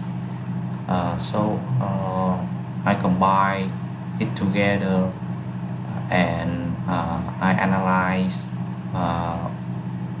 the information. And the method data is classified in its sub category. So we classify and we add the specification, the strategy, the structure, and the output response of ventilator system. So that is our method, and we focus on several target reader. They may be technical, maintenance, or operator in healthcare center or hospital. There may be a researcher, postgraduate student, or any person who interested in this field. And this is the results of my research. Our approach, we consider recognize that the main benefit of mechanical ventilation are: the first one is the patient does not have to work as hard as breathe.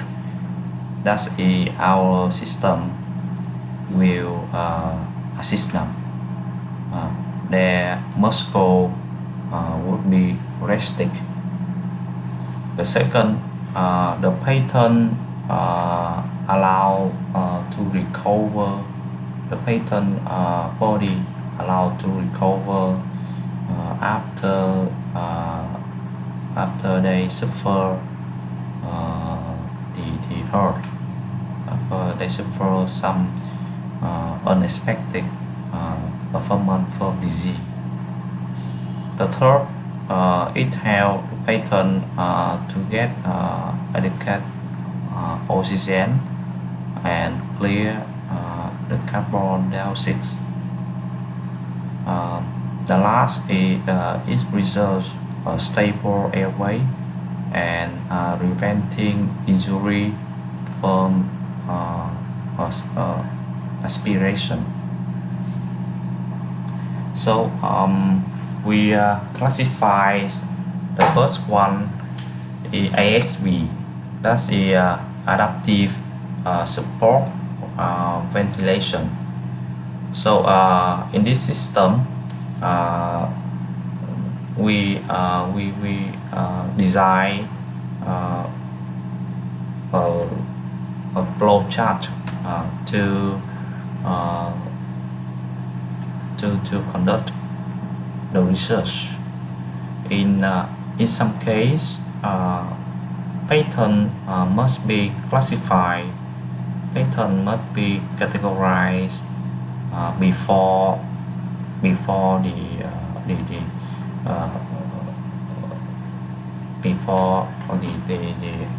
employing the medical treatment. Some inventor design the digital oxygen therapy device. That's the input flow of oxygen must be controlled by the digital controller. It may be provide a flexible flow which adapt to the patient performance. The second classification is notory acoustic ventilatory assist. So in this case, we this ventilator reduce trigger delay, inspiratory time in access, and the number of patent ventilator asynchronous in interpret patent. As you can see in the flow chart in the diagram, some difference between the naval type and the PSP, and some ineffective effort and auto trigger could be solved in the results.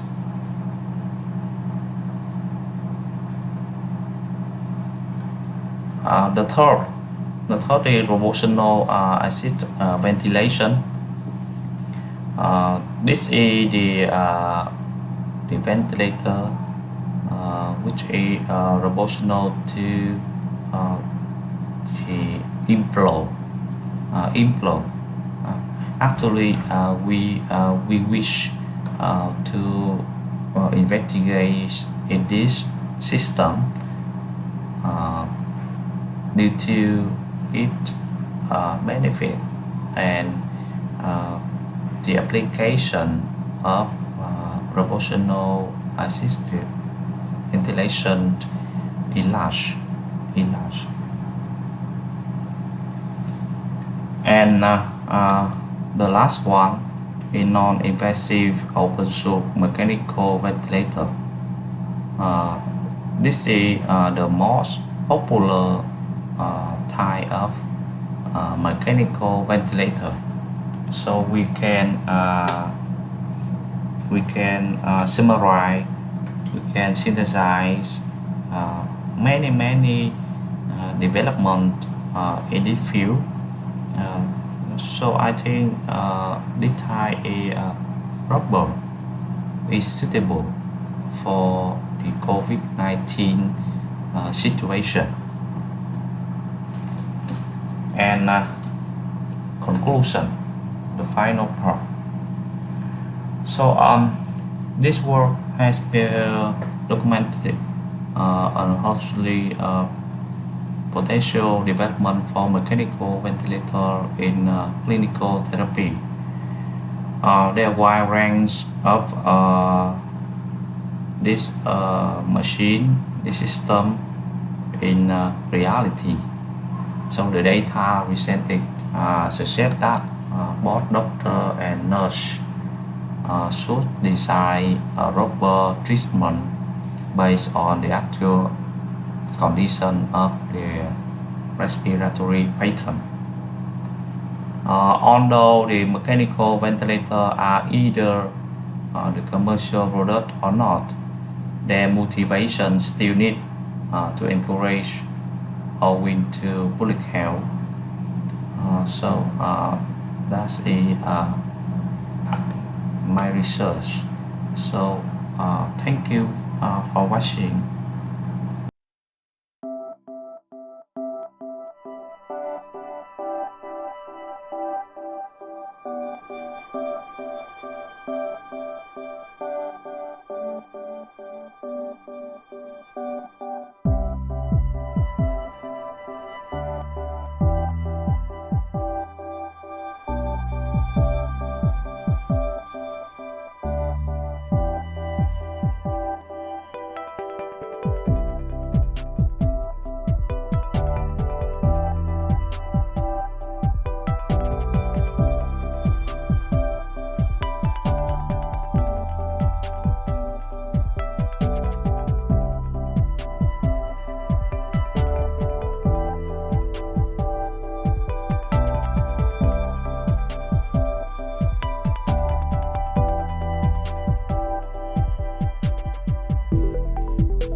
Hi everyone, my name is Minaku. It is my pleasure today to present on behalf of Johnny Chen, Gabriel Pico, and David Sundaram, who are co-authors of the paper Blockchain-Based Governance in Fractional Ownership, Mitigating Zero-Sum Games to Decentralized Autonomous Agents. Background of the paper. This paper was written in the background of the sharing economy is a mega trend in the world, and the fractional ownership is on the rise. Consumers worldwide nowadays can be financially burden-free while easily sharing access to a wide range of goods and services. The practical problems. Now let's look at the homeownership in developed countries in the recent years. As you can see from the line chart, the median age of the U.S. home buyers is going up from 31 to 47 years old in the last 4 decades. In addition, the homeownership in New Zealand is just below the OECD average. According to the Statistics New Zealand, the proportion of people living in their own home was the lowest in almost 70 years, and home ownership is becoming much less common for younger people. On the other hand, the fact is more elderly people in New Zealand are renting houses after their retirements. Furthermore, housing unobtainable would impact indirectly on children's physical and mental health. This raises a question in the communities that whether it is better to buy your first home with a stranger. In the US, the average age of the first home buyers has increased by 8 years since the financial crisis. In Australia, fewer younger individuals under 35 own a house individually. New Zealand shares a similar situation with Australia, with the median age of first home buyer is 34. Together, it raised an alarm to the housing issues in developed countries. International institutions have been calling for a united effort around the globe in resolving housing problems for the next generations and for sustainable development. Official organizations have been suggesting people using fractional ownership as a way to get into housing ladder. In the context of this study, the fractional ownership real estate transaction FORET refer to the housing transactions of people who could not afford or own a house individually but desire to buy a fraction of a place to live. This definition of fractional ownership is purposefully distinguished from other investment ownership such as real estate investment trusts, shares, or tokenized assets. Agent plays an important role in this type of real estate transaction. Without an agent, the consumer becomes a less protected and more vulnerable party. Nevertheless, as Forex is one of the most complicated types of real estate transactions, its conflicts of interest are multi-layers and often chaos. Therefore, it is necessary to use a theoretical lens to conceptualize these problems. Scholars have long been using agency theory to analyze this type of problem. Based on the previous studies, we derived a principal agent problem model to review and conceptualize typically the conflicts of interest in a FORET. Using agency theory as a theoretical lens to look at the practical problems of the FORET, as you can see on the left-hand side, the centralization structure of communication in FORET easily leads to the lack of transparency and information asymmetry. It is also a redundant process with high costs. It contains the moral hazards which might lead to ineffective governance. And as you can see in the right-hand side, fractional ownership real estate transaction has a higher level of communication, multiple identification of ownership, and multiple conflicts of interest. It shows that fractional ownership real estate transaction is much more complicated than the full ownership real estate transactions. So these are the practical problems of forest that our paper tries to address and try to identify a resolution to tackle these challenges. Research problem.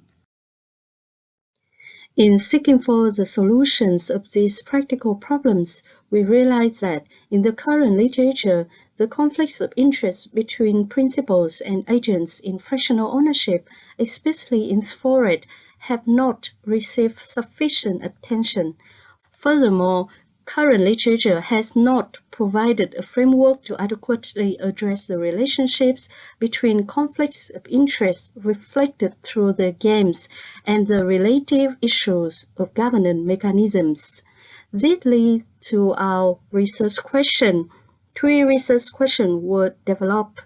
The first research question is, what are the conflicts of interest in the zero-sum games between consumers and agents involving in a forest?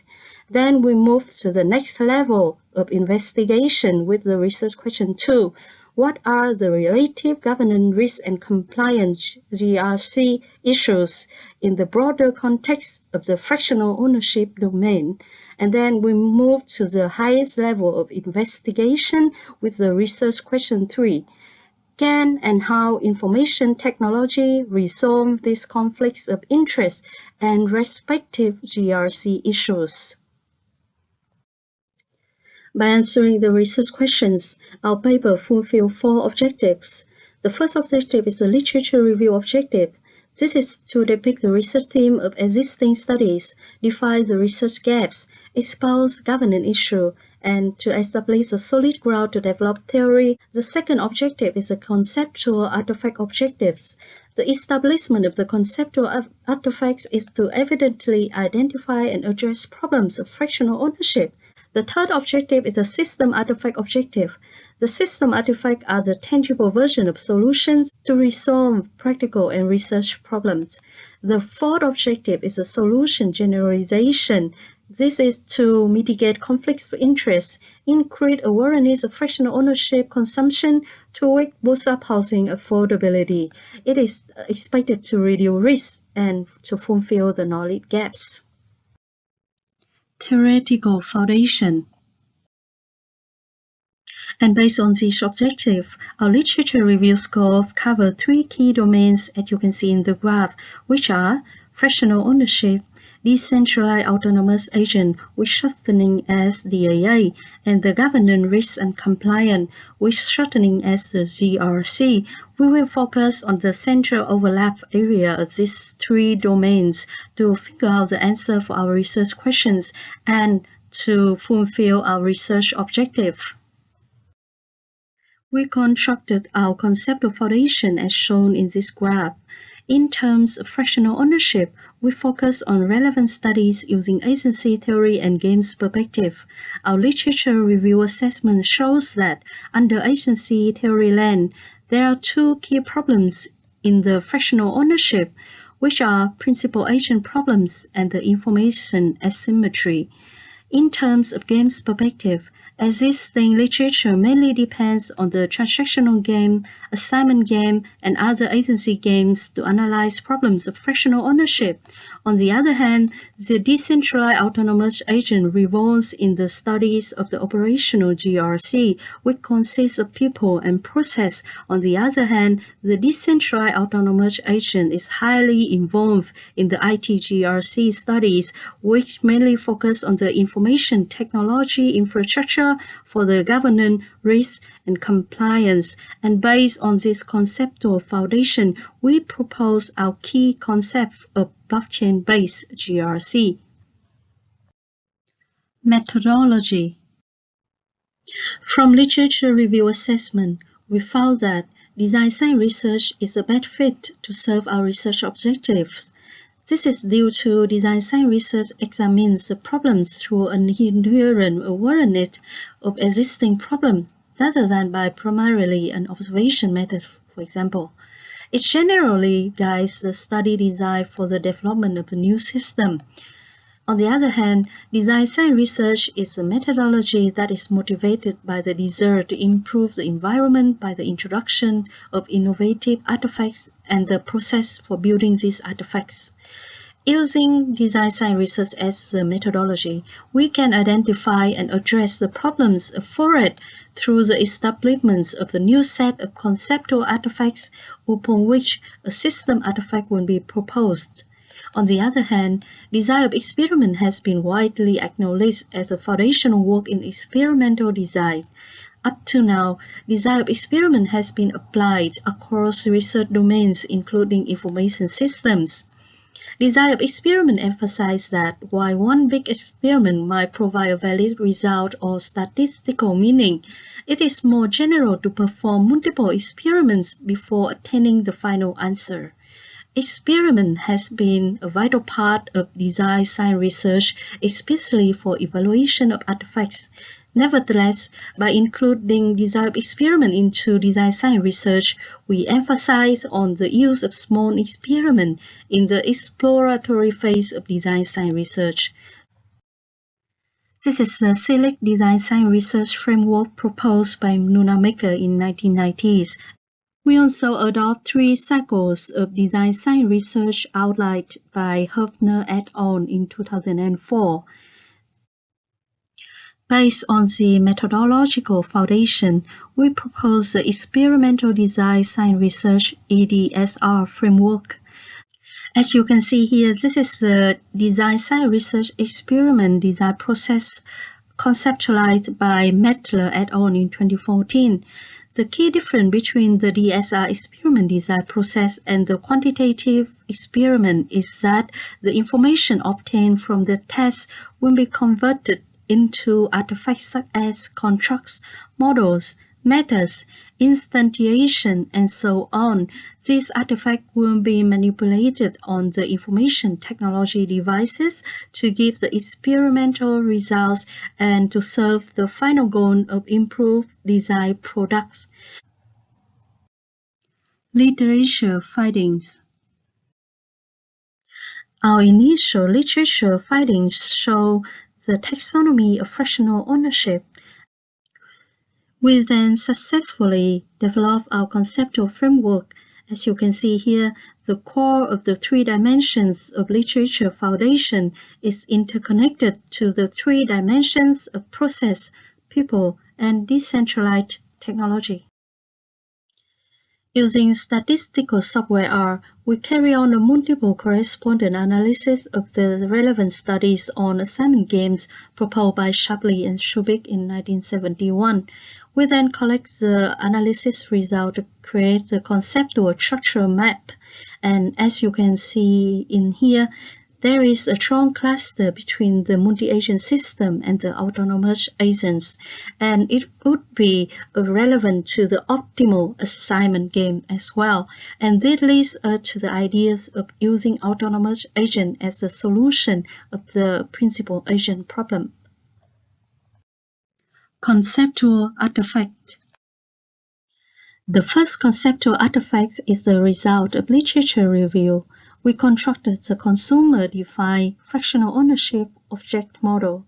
In this model, each category of the fractional ownership is concerned as an object, and we will focus on the 2 key domains of high-value frequent use and high-value infrequent use objects.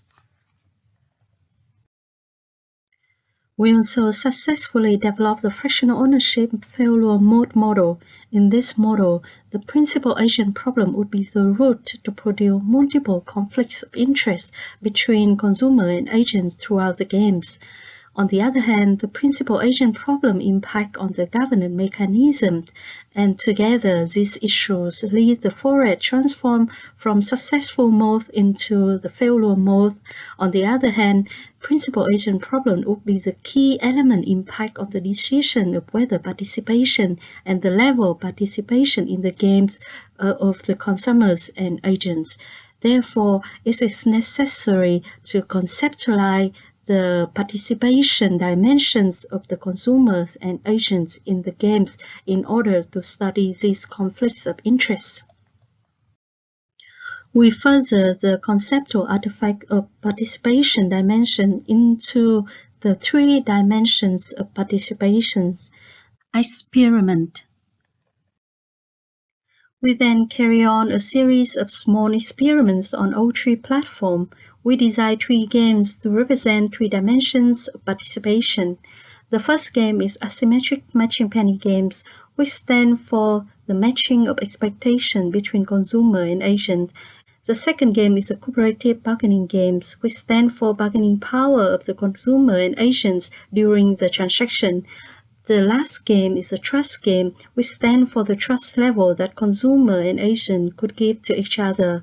We let the players play each game for 5 sessions. We then collect the results. We calculate the mean and put it in the map on the left-hand side. As you can see here, the equal dimension has higher score, while the full and trust dimension have lower scores. And this is just the breakdown of the game playing results for each session of each game. System artifact.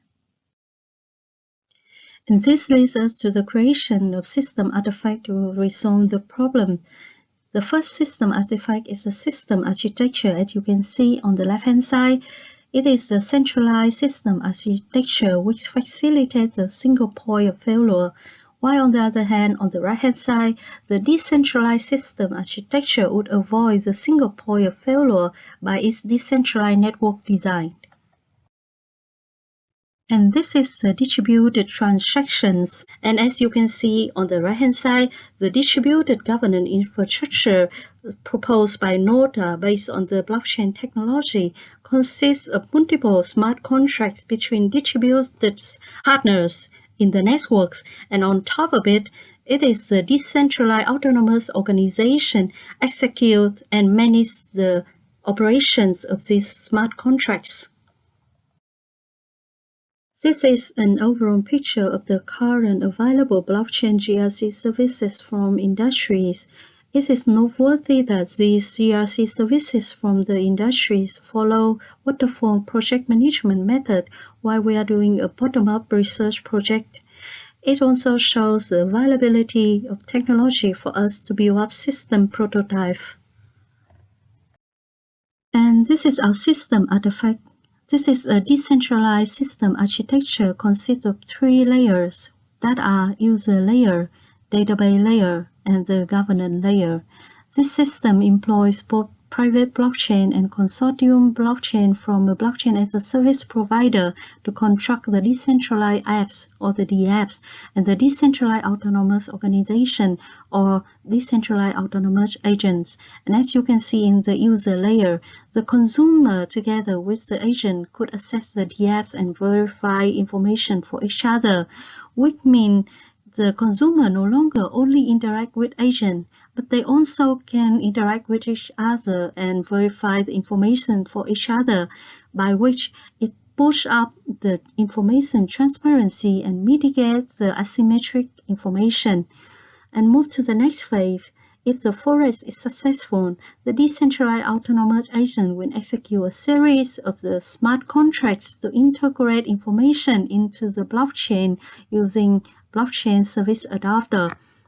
In the blockchain as a service blockchain, user can access the virtual table to verify data and integrate it into multi-chain. In this system, token performs as a tool for verification rather than for trading purposes, and the system will then transfer transaction records to a blockchain as a service cloud platform and integrate them into a blockchain as a service multi-chain using service adapter.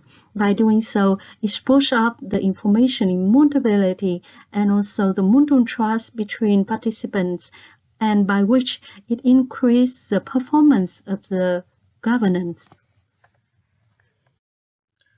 For system artifact creation, we will follow the Scrum process model as shown in here. For the evaluation of this study, we will strictly follow the design science research guidelines proposed by Höfner et al. We also follow the framework for evaluation in design science (FEDS) proposed by Venable et al. The evaluation process will consist of the testing, experiment, quantitative measures, field study, description, and system refine. In release, we hope to produce publication, design patient, prototype, and generalizations. Contribution of the research. The contribution of our paper could be found in multiple aspects of practical contribution and research contribution. For the academia, we propose a novel method to examine into an unknown area of literature by which we fulfill the knowledge gap. For the industry, we propose a novel system architecture designed to boost up consumption. For the government, by increasing the fractional housing ownership consumptions, it is reduce the adverse effect of housing unattainable and increase the housing affordability. For the society, it is our effort of increasing human living standard for common good and for sustainable development. Thank you very much for watching.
Ladies and gentlemen, my name is D.T. An from Ho Chi Minh City's University of Foreign Languages and Information Technology. I am here for presentations of my research work titled Dynamic Programming Approach for Time Series Clocks Detection.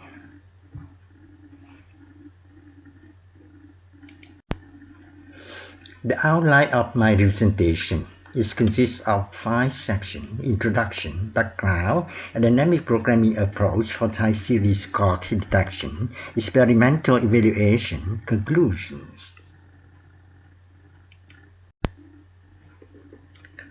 Now, the introduction. Time series clock is a subsequence of a time series which has longest distance to its nearest neighbor. There have been several methods for detecting time series clock. These methods are grouped into 4 categories: window-based method, segmentation-based method, prediction-based method, and classification-based method. Among the window-based methods, Hogsett is the most popular algorithm. Although Hogsett gives good results, but this algorithm still has 2 drawbacks. First, you should have to determine values for the 3 parameters: the disk clock length, essayist length, work length, and alphabet size. Second, Hogsett incurs a high computational cost in the case of very large time series.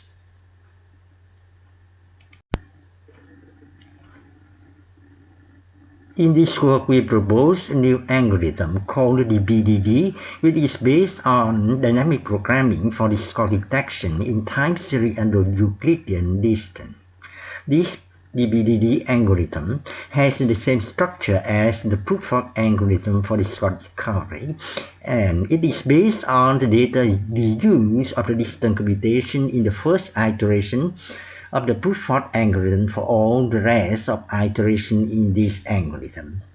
Experimental results on a dataset reveal that DBDD can run faster than Hogsett about 25.2 times, while it brings out the same accuracy for disk clock detection.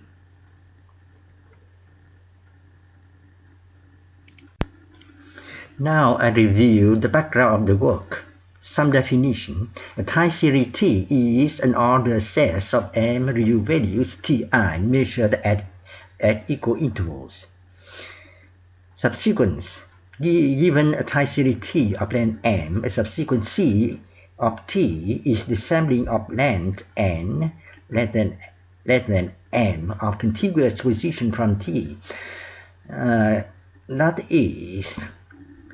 That is C equal to Tp Tp plus n minus 1 for p greater than or equal to 1 and b less than or equal to m minus n plus 1. We can denote the subsequent C starting at the position B as Tp colon b plus n minus 1. In time series disk clock detection, we should ignore trivial match and pay attention to the non-self matching. What about non-self matching? Given a time series T containing a subsequent C of length n starting at position B and a matching subsequent M starting at the position Q, we say that M is non-self matched to C if absolute of P minus Q greater than or equal to N. Now, what about time series disk clock? Given the time series T, the subsequent D in T is called the most significant disk clock on one disk clock in T if the distance to its nearest non-self match is log S.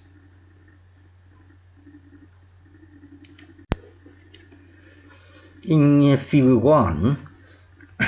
1 shows an ECG time series which contains a disk clock subsequence, the subsequence in red. Now, proof-of algorithm. The problem of finding what disk clock can be solved by the proof-of algorithm is given by Kirov et al. This algorithm consists of 2 nested loops. one outer loop and one inner loop.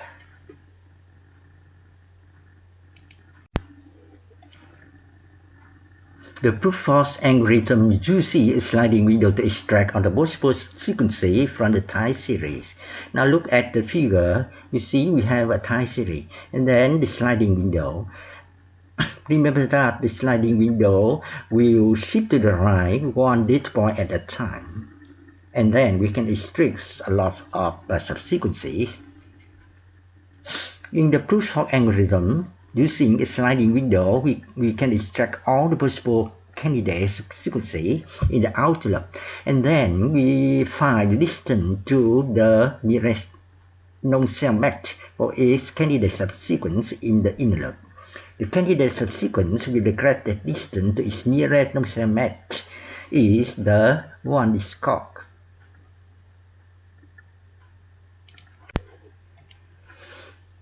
Now, this is the pseudocode of the brute force algorithm. The input T is a time series and N is the discard length. And you can see we have the outer loop.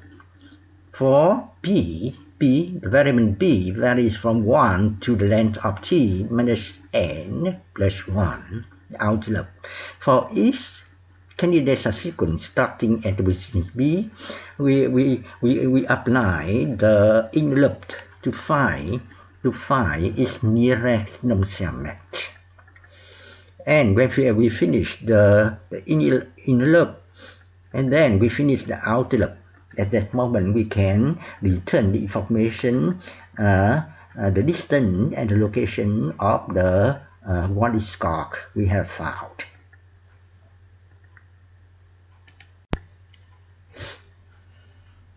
Now I represent the proposed dynamic programming approach for the time series record detection. Given two time series X and Y of the same length, the Euclidean distance between X and Y can be given by the formula. But in this time series record detection, we don't apply the square root. If we don't use square root in the formula, it does not affect on the result of the discard detection. The main ideas of the dynamic programming approach for time series discard detection. First, we have to compute directly the distance C between the pairs of subsequences in the first iteration in the brute force algorithm only, and store them in a table, and use these values to compute the distance C between the pairs of subsequences for all the rest of iterations. The main idea in a time series T, the distance between the subsequence at position B and the subsequence at position Q of the same length N is denoted as dBQ. So the distance between the two subsequences, dBQ, is computed as like this, as based on Euclidean distance, and dB1 Q plus 1, the distance between the subsequence at the position B plus 1 and the subsequent at the position Q plus 1 of the length N is computed as the formula like this. So we can see that the distance dB plus 1, Q plus 1 is different from dBQ, and only the first and the last quantity in the computing formula. So we can view computing dBQ and dB plus 1, Q plus 1 as overlapping sub-problems. Therefore, we can compute dB plus 1, Q plus 1 between the stored value of dBQ as in the following formula. Now, this figure shows the dynamic programming technique in computing Euclidean distance C between pairs of sequences for brute force algorithm. Here, we assume that the length of the time series T is just 11, and the length of the sliding window is just 3. And you see that in this, in the first iteration, we have to compute distance C. and store in the matrix like this. But when we compute D14, we don't have to compute D14. We just reuse the data of 1, 0, 3 to derive the value of D14. Yeah, and the same for D15, for D16, and so on. Another thing, basing on the symmetry of the Euclidean distance, we don't have to compute D6 because D6 equal to D16, and D16 already available in this matrix.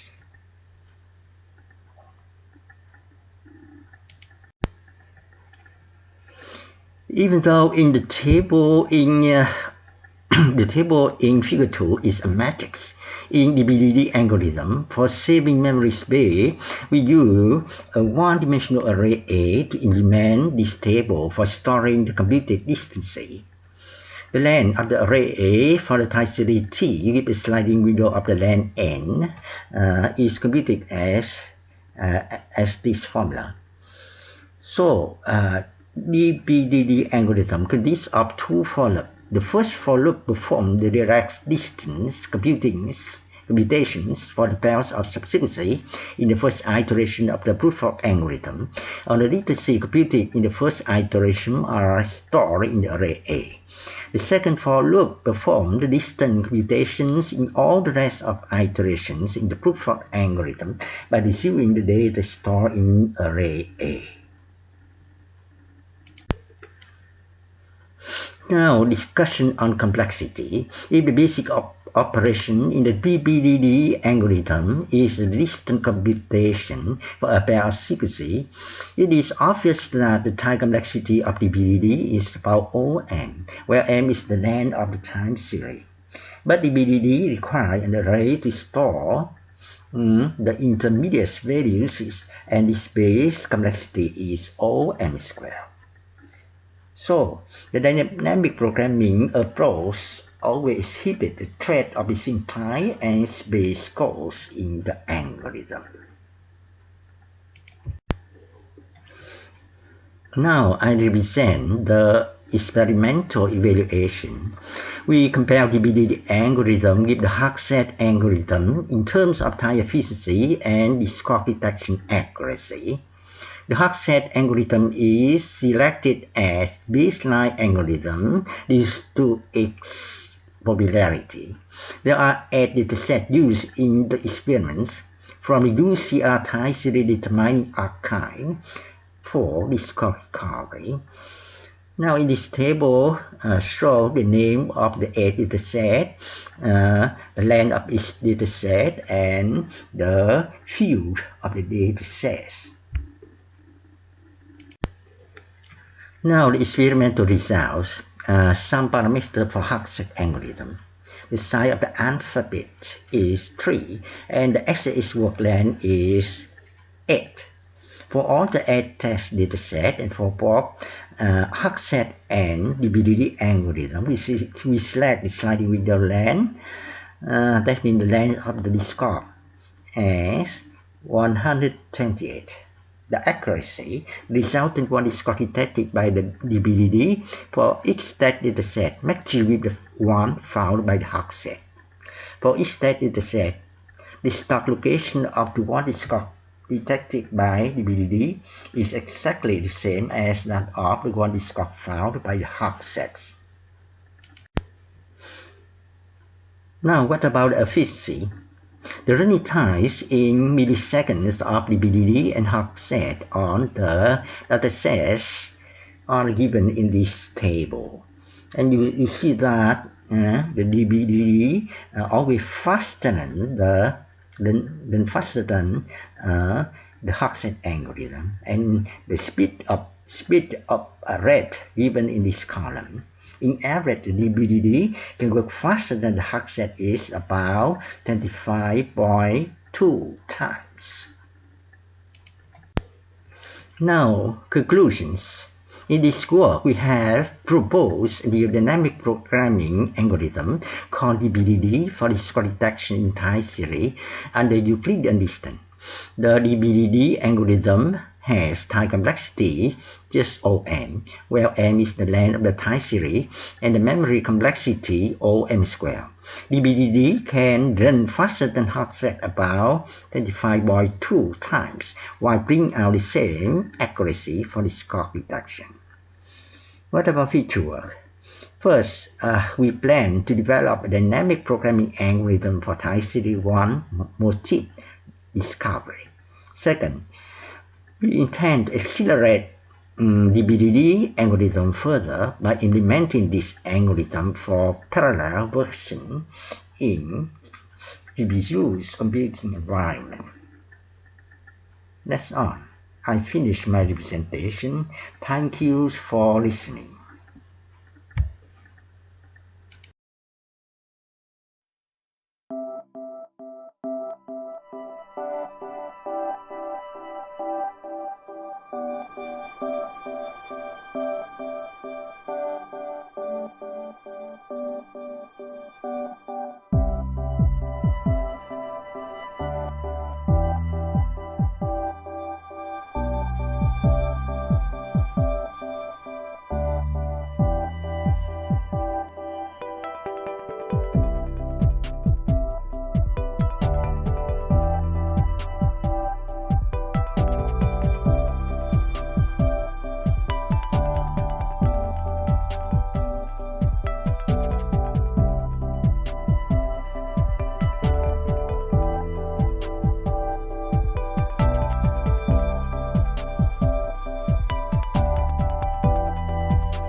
Hello everyone. Today I want to present my paper. So the topic uh, is recent research on human-aware navigation for autonomous system in the dynamic environment, an international survey. So my talk include 5 parts. So first of all is introduction.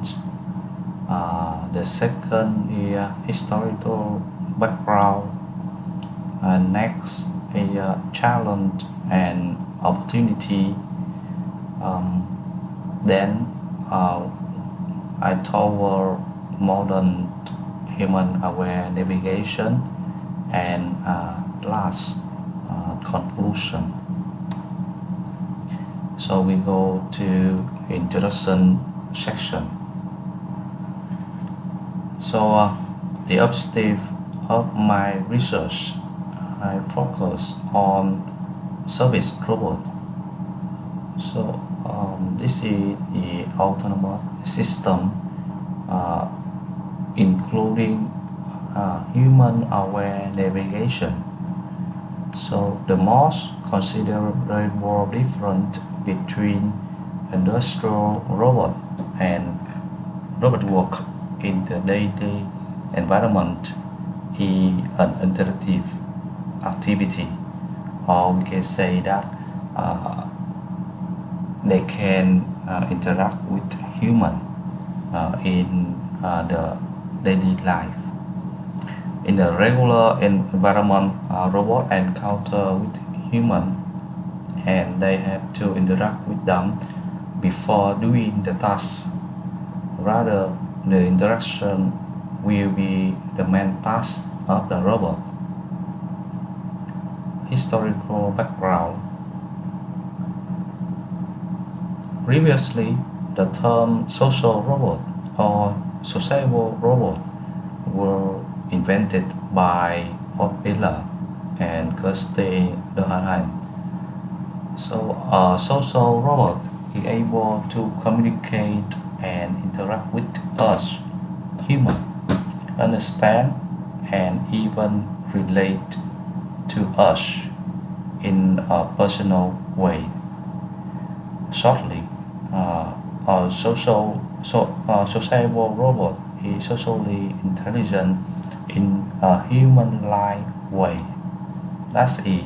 They can act as human behavior.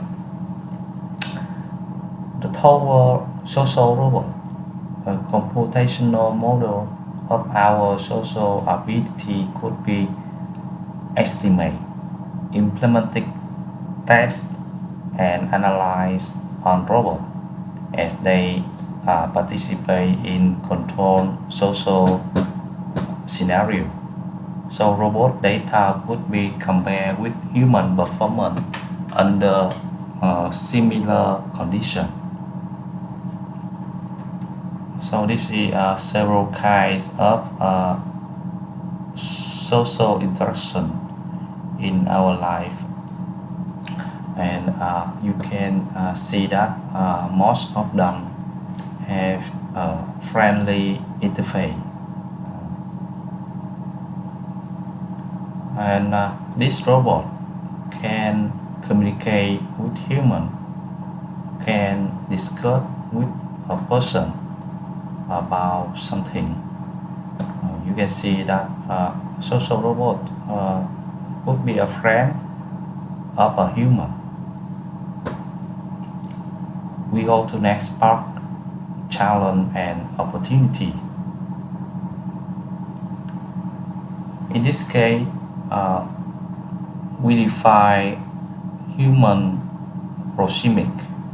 So in the early stage, the conceptual design of a virtually personal space around a human is named as proxemic model. This model was initially to deploy for human-human interaction as the public regulation. In some cases, it is also subject to the emotional state or feeling which reflect on facial gesture. In detail, robots should try to prevent to pass very closely and participate into the intimate zone unless the action is allowed. And in some related research, so robot should deviate at a properly public distance to make a person feel safer as above figure, even if there is no physical contact. Many investigations have been made to lessen discomfort by modulating the velocity, approaching for explicit interaction from the front side, and so on. And next, I want to talk about toward modern human-aware navigation. So in this section, we synthesize, we analyze system for observing human reaction. So you can see in the picture, one robot can interact with you. It can discuss by computer, and some sensor, for example, laser sensor, camera, or another sensor to detect human, and data will be collected to computer. The service robot should have situate behavior to the environment, and they should follow context.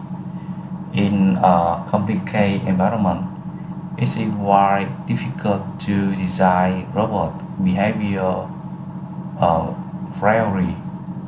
Third, tele robot were introduced to develop.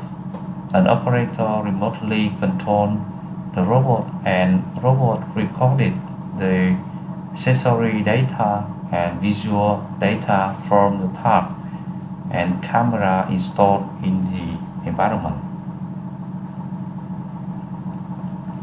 For the next purpose, robots will be used for estimate the user attitude and expectation. So you can see in the picture that one robot can interview an employer. It could be seen clearly that user desire human-like reason for application which require communal skill to respond this requirement. Human refer to deliver mission acting like human-like robot rather than machine-like robot. Relate to human as figure. An operator wish to co-work for such service-oriented duty or job which need the deeply cognitive thinking and challenge tasks. And the third topic I want to discuss about the framework of naturally and comfortably behavior in social interaction. So in this directional research, there are many developers employ their idea to establish a framework for social robot. In this case, you can see that we have a task for robot, and robot present a social role in a real world situation. Uh, then the behavior design and embodiment will be estimated and implemented in the hardware platform. So I think this topic will be will be discovered more in the future. And data fusion. So in this case, we use many camera from different sources, and we use this camera. We use this data from sensor to hold on to optimize the position location of target. So in this case, we could use Python or another programming language to carry out a final decision for robot. And last conclusion. So my paper present the state-of-the-art methodology that relate to human-aware navigation in the dynamic environment. A conceptual model as well as a historical development were maintained in order to provide a systematic overview in this field. And lastly, methodology were clustered according to by both traditional research and modern topic, so that the feature of the human-aware navigation method are summarized and analyzed completely. So thank you for listening.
Hello everyone. I would you like to talk about my topic E of recommendation with a subjective tendency based on statistical implication analysis. The job of authors are Hiệp Xuân Quỳnh, Cang Anh Phan, Tú Cẩm Thị Trần, and Hải Thanh Nguyên. The contents of the topic represents five sessions. The session 1 I present introduction of topics. The session 2 I present subjective tendency in topic. The session 3 I present subjective tendency recommendation in topic. The session 4 I present experiment. And final, I present conclusion in topic. Firstly, I present introduction. In introduction, I free contact in topic. That's the recommendation system have been investigating and applying in the past of field. The core of the system in the similarity measure and the dissimility measure. Many sources have proposed various simility measurement, and these different aspects include the measure between the user and the user, the measure between the item and the item, the measure between the user and the item.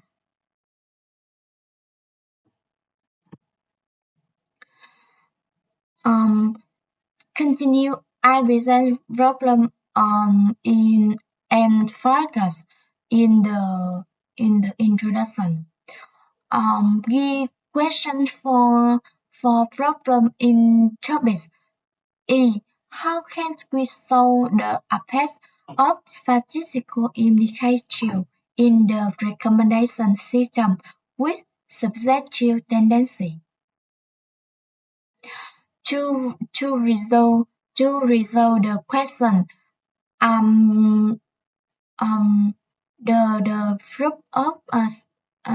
the group of other give focus give some focus such first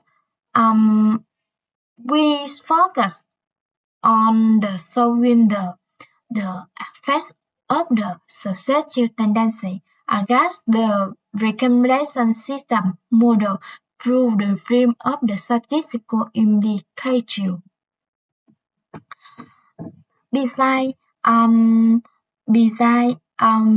we three best approach includes independence, dependence, and equilibrium, combined with the 15 measures of statistical bias, are considered in our work. And final, we have some result that's the analytics on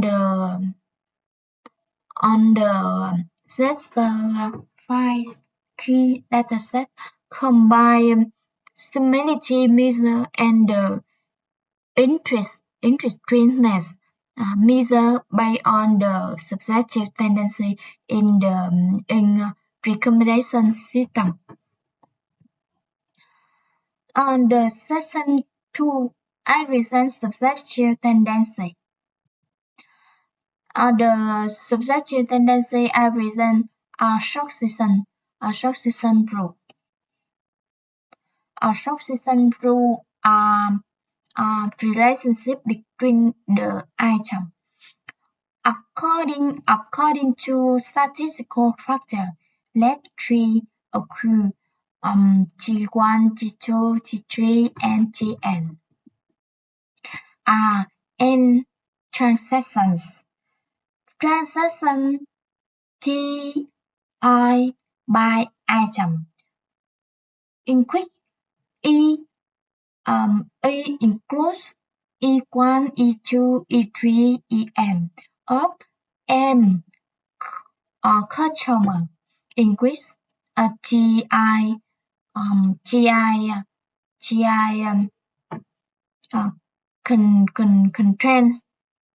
contains I and association through implication of form E are determinants B which A and B are two sets contains different element A combine B PQ 0 and A contains I B contains I. Sets are corresponding B A associated with associates the contraction R equals GR increase or GI GI GI belong GI belong T A contain T corresponding B equals TB. Besides X through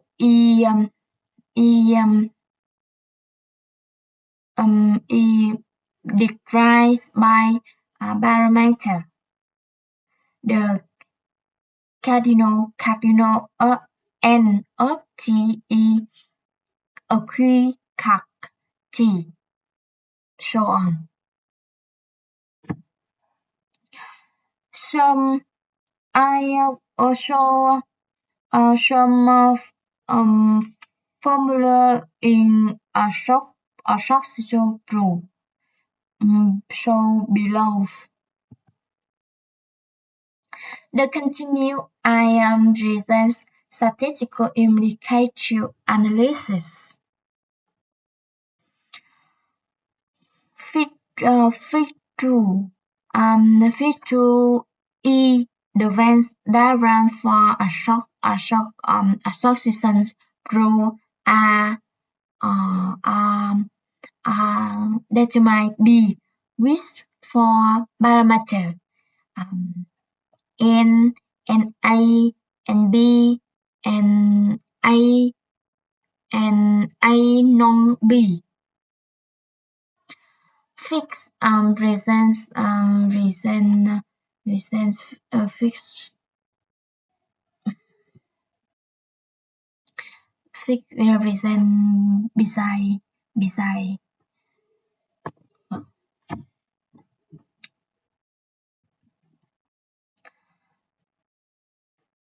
for example, a shock through in disaster transaction is shown in the table 1. Table 1 example hand activity. So, for example, TID1 shut hand sweep up, so on. Corresponding to table 1, set transaction 3 equal T1, T2, T3 to T9. Set item include I1, 2, 3, 4, 5, 6. Supposing for association through A determine B, which are equipped T home down and stop sign. be uh, be be a quick thumb up. Yes.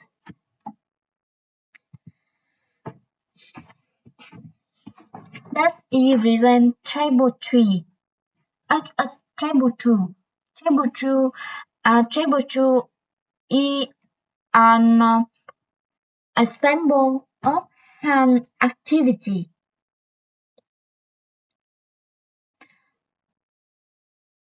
For example of an activity in table two. So A equal G2, G5, G7. B equal G3, G7, so on. The continue is internet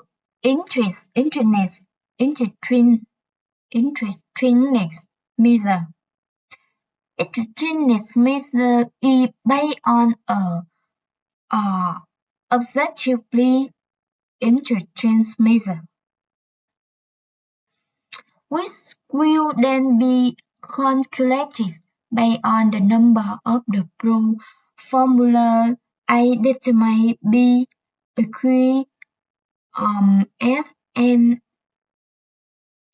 A and B and A B belong R. For the convenience of the calculation process, converting between the numeric parameters of the rule, we can use the transform as follows.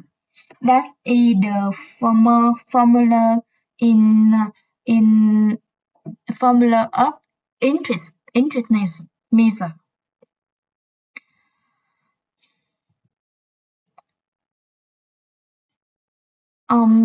That's the tendency evaluation.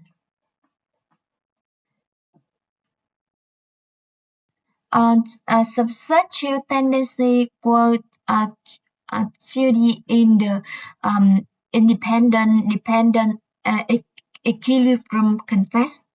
The recommendation system is mainly based on similarity.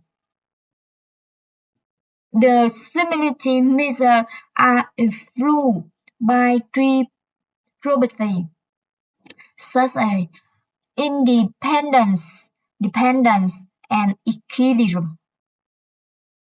The study focuses on the influence of the recommendation by similarity measure according to the success tendency. The 15 measure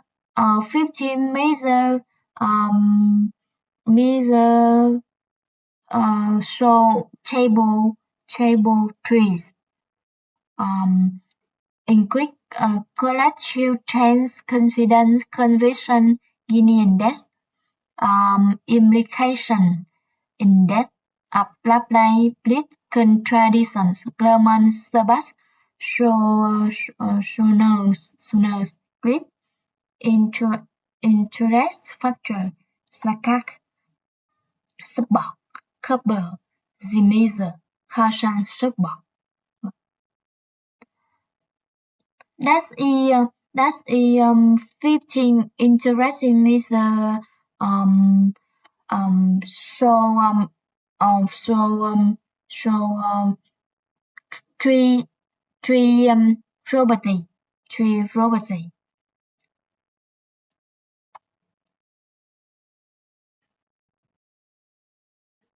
The continued I-resent substitute tendency recommendation. I-resent rating matrix. The rating matrix of datasets is used in the recommendation system build with the influx of the statistical attribute. Tables for rating matrix with user and item. Item includes item 1, item 2, item 3, item 4, item 5. The user includes user 1, user 2, user 3, user 4, and so each as value of arithmetic of which user and item. The table for show a rating magic of 5 user row and 5 item column of flat rating magic with 30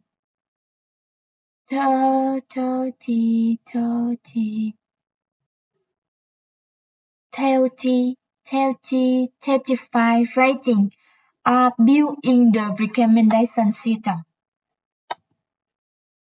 That is subjective tendency recommendation.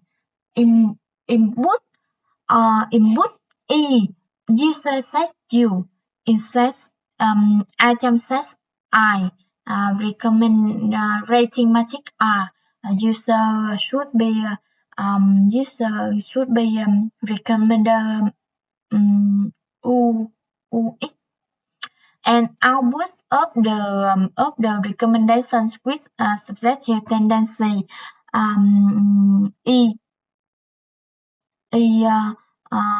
user UX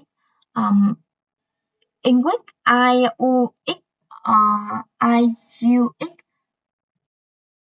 equal I1 I2 IN with the influence of the statistical tendency. That is reason step 4 of recommendation. Step 1 identify a list of key users similar to user UX. Step 2 predictions for product and true product to comment for the user UX.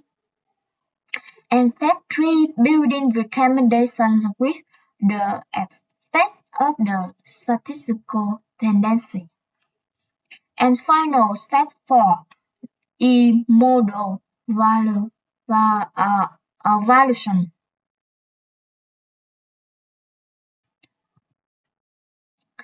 Evaluation.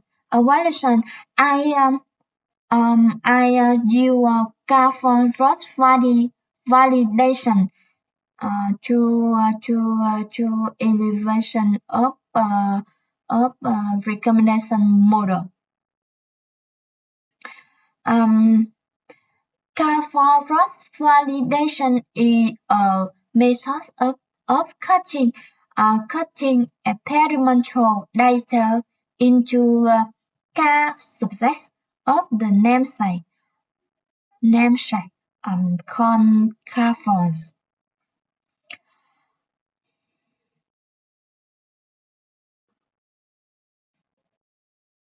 Then do it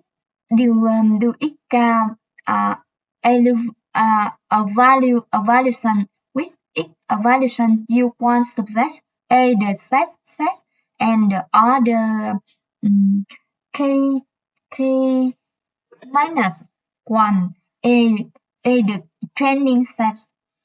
Finally, evaluation results are calculated from the result of the CAS test using the average calculator. This method ensures that all users appear in the test set list 1.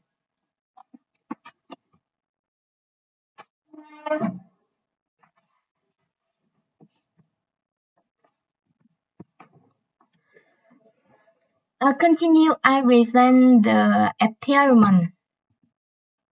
Datasets of experiment is used from of the order is set the dataset with 5,000 samples. Set the file car contains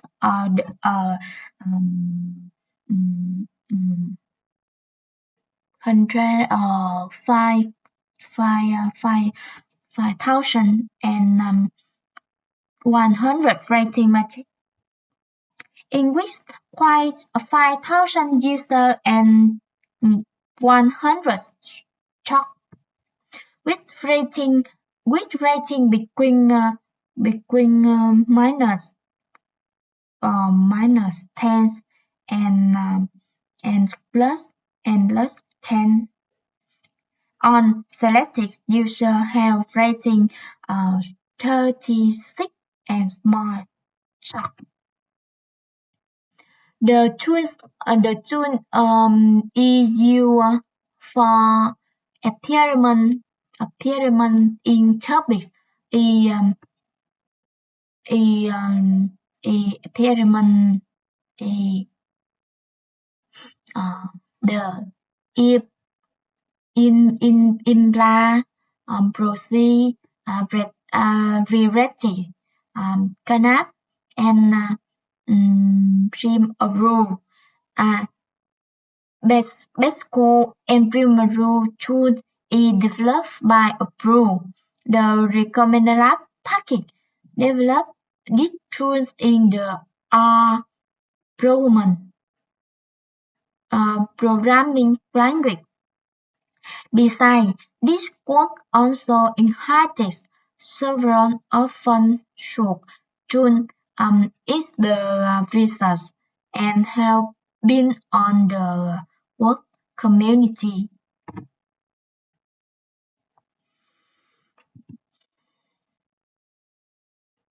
That is Scenario 1.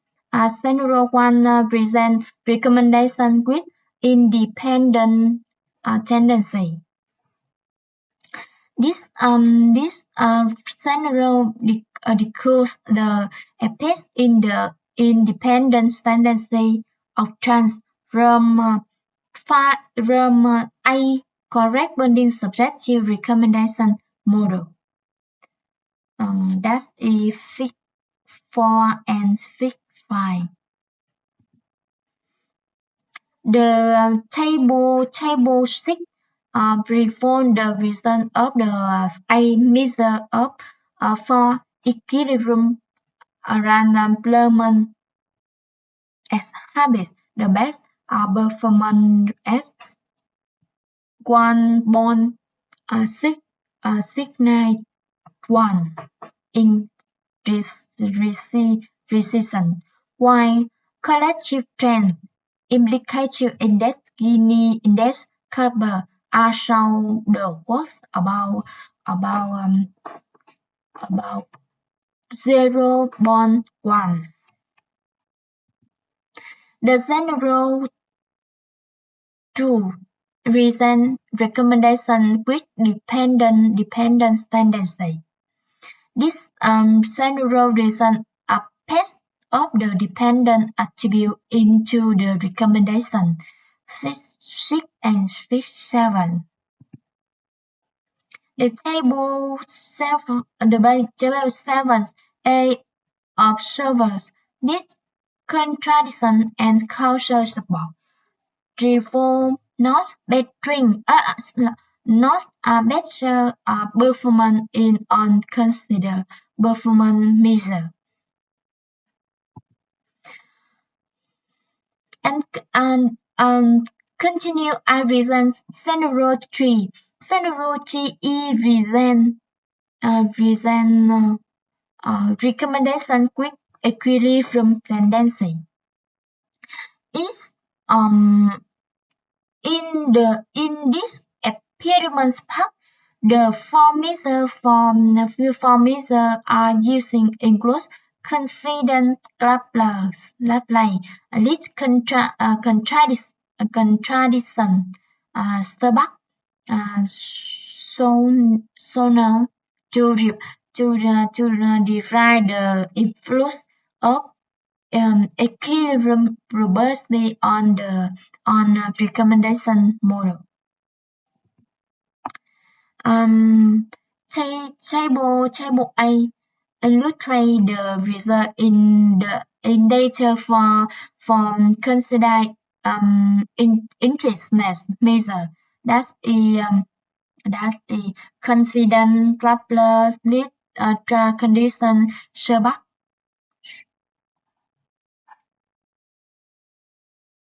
For the measure of equilibrium attribute have the positive effect on the recommendation system. And final, I reason conclusion. The conclusion, I reason reason compare various recommendation model and consider the effect of a succession flow on the recommendation system. Investigate the relationship between the user and the user, between the item and the item, and the user and the item. With three approaches, yield three various subjective tendencies that's independent, dependent, and equilibrium, along with 15 popular similitude measures, collective strength, confidence, conviction index, implication index, Doppler glitch contradiction, Lerman Sabas, Saka, Borg, Cooper, she measure caution support for comparison. Besides, experiments were run on Sester 5K data sets with three scenarios using implication nature dependent, independent, nature dependent, and nature equilibrium. The options result show that a flow of attribute on the recommendation system is apparent. Most the case with the various similitude measure of independent tendency actually better than the others. That's the reason for topics of order. Thank you for your attention. Goodbye, everyone.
Hello, ladies and gentlemen. Today, I'm going to present our study called Applying Convolutional Neural Network for Detecting Highlight Football Events. But first, let me introduce myself. My name is Thun Le. My corresponding author is Associate Professor Tai Hwan Le. We are members of group of authors. Our project includes 5 sections. I start with the introduction, and then I go through background and related work. Next, I present our proposal methods for detecting highlight football events. After that, I show our experiments and evaluations. Finally, our discussion and conclusions. Before getting to the proposal model, I want to share with you about our experience for doing this topic. We all know that football is the king of sport.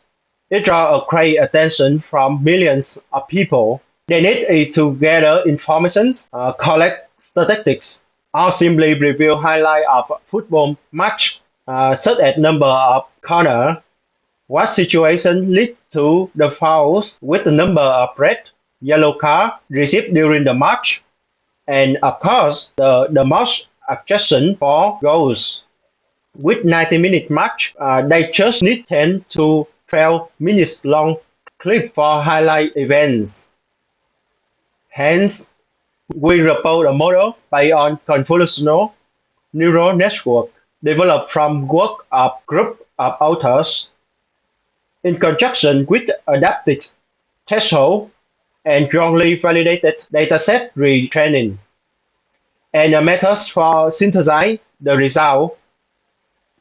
The experimental result is 95.8% in our EBL dataset, so the feasibility of a proposed model.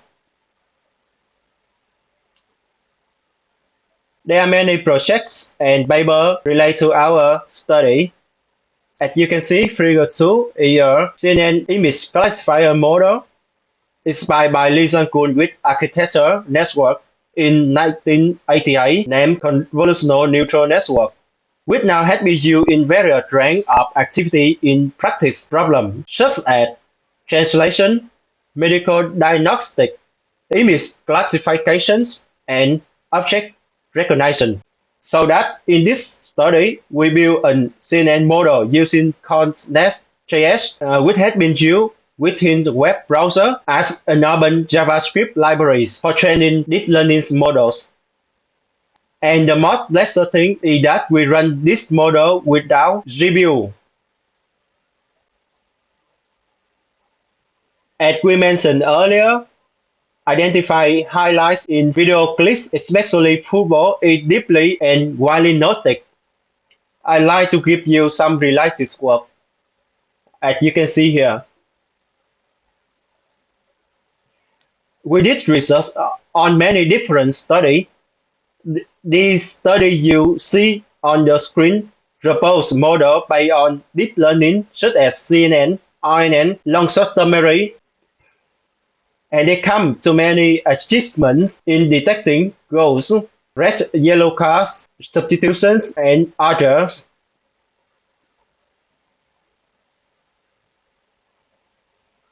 To show that issue, and after doing research, we come up with the proposal methods. As you can see, we extract keyframe from single video.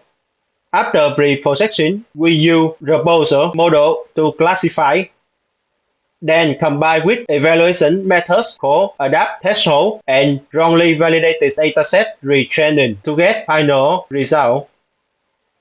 The proposed methods were run on 2 different environments. The first one is a laptop and another one is with AWS cloud computer. Both of them don't have GPU and serve on Google Chrome browser. With the idea of its ability to run on the web browser, you can see our model was built slightly with 3 convolutional neural networks. Attend the list with 3 pooling layers. Next is 1 full connected layer, And last one is softmax layer with 3 output results. We aware that in few situations, our proposed model has struggled with very high wrong category classified of each class. For example, first time we recognize the proposed model had with a very high wrong in Go class because of the similar camera angle with the corner class. To overcome that problem, we propose the adaptive threshold determined by the equation 2. By using that equation, we expect to shorten the identification time as well as optimize the outcome through the actor feature, the situation occurring in football.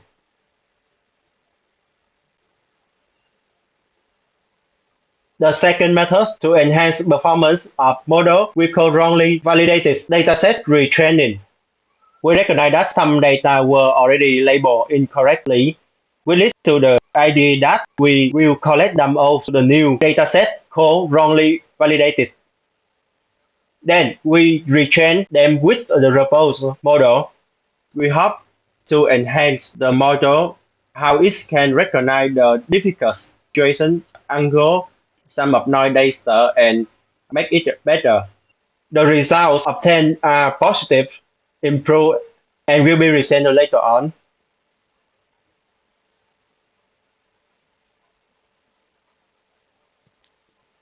We now come to experiment and evaluation part. For evaluating the accuracy of CNN model, we divide data using hold-down methods. And figure 7 shows an overview of that method. On this slide, you can see how data are pre-processed. Images are extracted from the video, then stripped of redundant details. After that, we label and resize them all to 64 pixels in height and width. Then, we proceed compose to the binary files and group them into patch data. During the training and evaluating of model, we apply the K4 using cross-validation methods to conduct experiments. Let's now look at the table 1. It shows the result of proposed in two different environments. The second environment needs more training time to achieve high results. Besides that, the proposed model has proven that it can work on low-end computers. So the max accuracy of validated sets in environment 1 is 95.2% and in environment 2 with a cloud computer had achieved 93.6%. We all noted the accuracy difference between two environments are not significant. Demonstration the compactness, lightness, and feasibility the proposed model. By applying the adaptive threshold methods, we found that the training time of the model decreased slightly, but still achieved the initial accuracy of the proposed model. In this table, you can see dataset 1, the time training decreased from 55 seconds to 50 seconds, and with the second dataset, the training time decreased 3 seconds.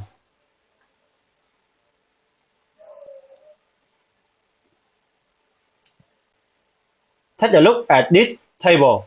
You see the enhancement of accuracy by using wrongly validated dataset retraining methods. On this table, with the wrongly validated dataset retraining methods were applied from 95.2% to 95.8%, and with dataset 2, it increased from 93.4% to 93.6%. Now I will show you all the demonstration of some experiments. Let me introduce you to the training page on Google Chrome browser. I will start the training sessions.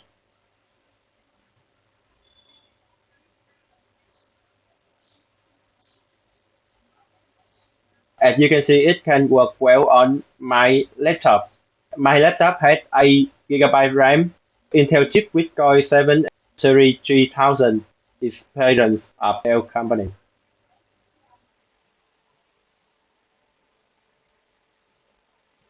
So we choose random image from our data.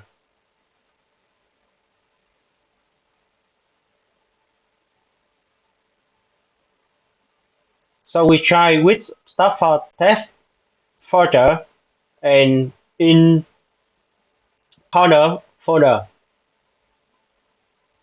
Let's try the first one.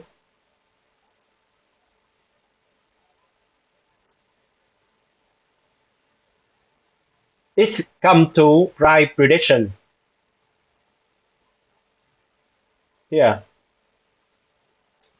And we try another one.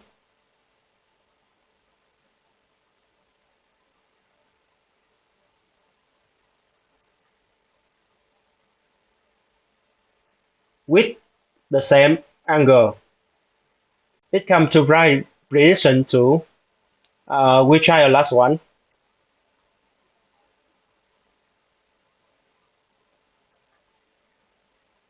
As you can see, the last one had a different angle with two previous images. And the result is unknown. It means it comes to wrong prediction. So let's now turn to discussions part for this problem.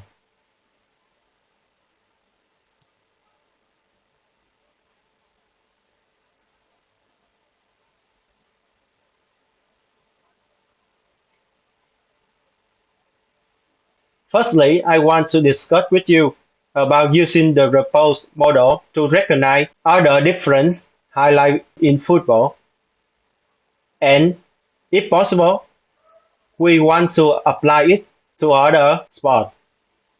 The second thing is we realize that we do have some difficulties such as camera angle, distance between stadium, and dissimilar quality of scenes obtained by broadcaster. With the first and the second point I discussed above, we will try to combine more features such as scoreboard of the broadcaster, the sound of the audience. It means the sound of fun when we have a goal. For example, they will yelling louder and we have a lot of noise.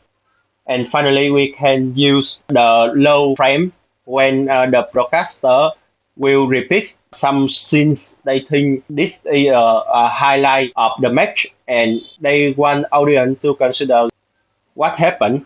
Yeah. And another one is the difference in outfits and accessory of player. They change day by day, time by time. And together with stadium design, such as goal, flagpole, net color, is what we suffer from. Last but not least, recently video assistant referees applied, also known as VAR, can affect the referee's decision, which will noise the accuracy of the system predictions. That brings us to the end of my presentation. So let me run over the main points again. At first, we propose a suitable CNN architecture, which can be used in low-end devices without CPU, and even more, they can be used on the web browser. Furthermore, we enhance the performance of the proposed model with adaptive threshold and try optimize it by using wrongly validated dataset retraining. And we're able to reach the result up to 95.8%. Lastly, the robust model can be run on different datasets with a certified accuracy.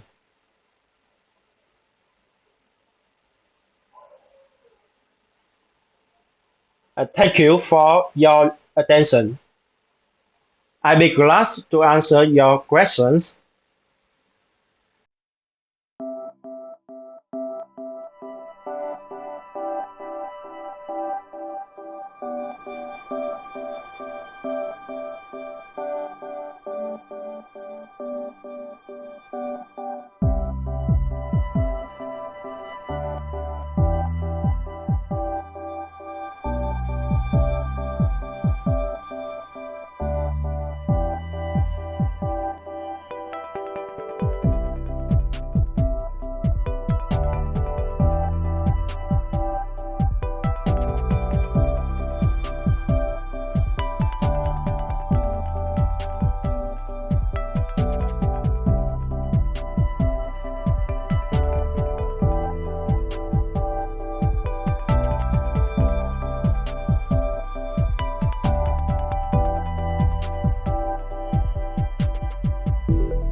Sawadika.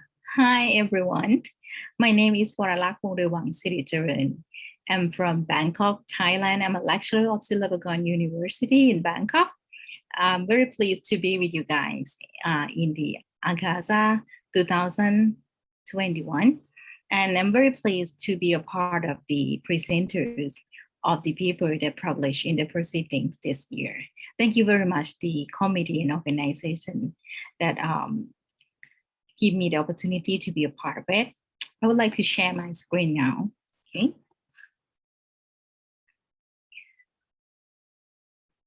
This year's my paper is developed from my another one, which is called the effect of the virtual reality as a form of escapism.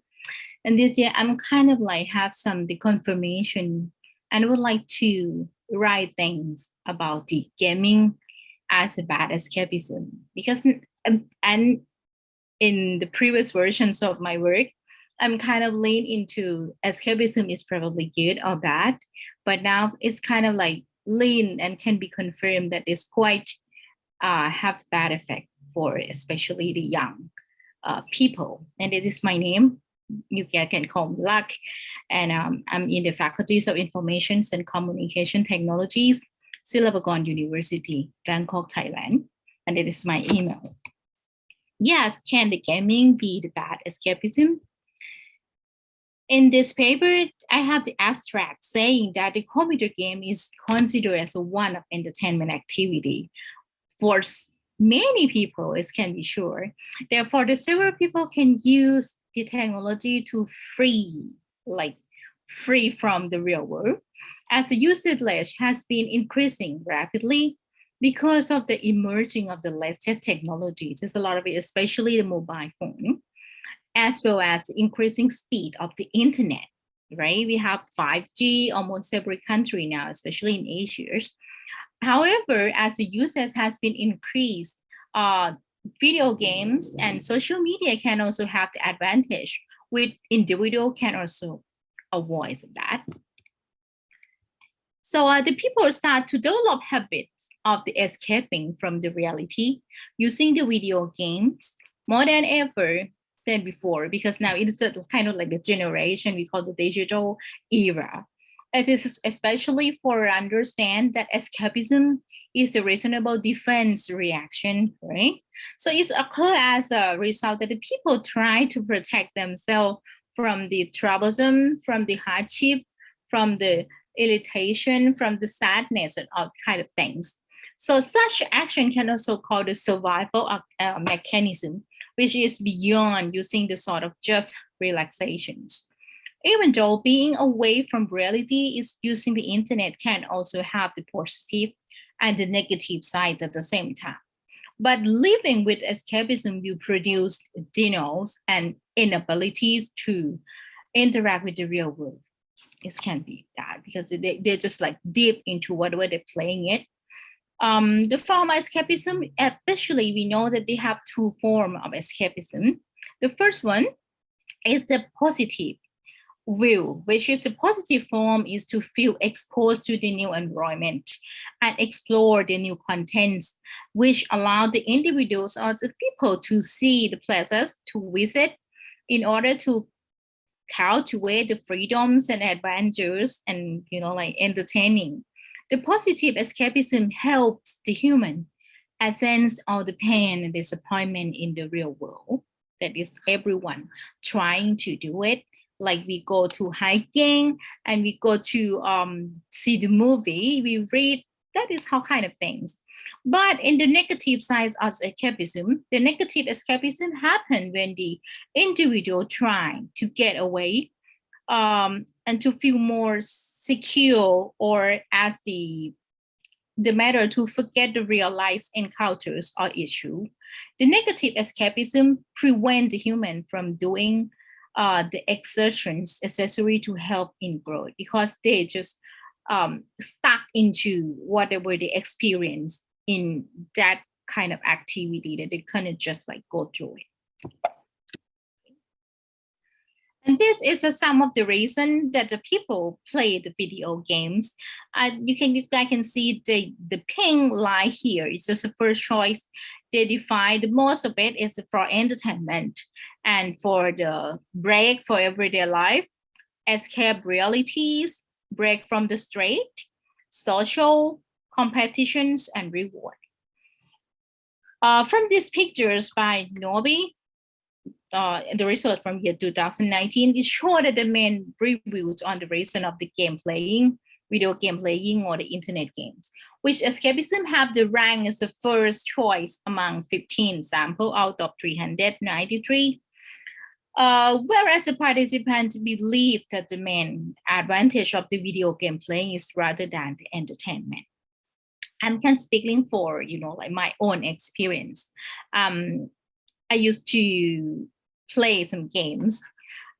Stop sharing just a bit because I want to talk to you guys.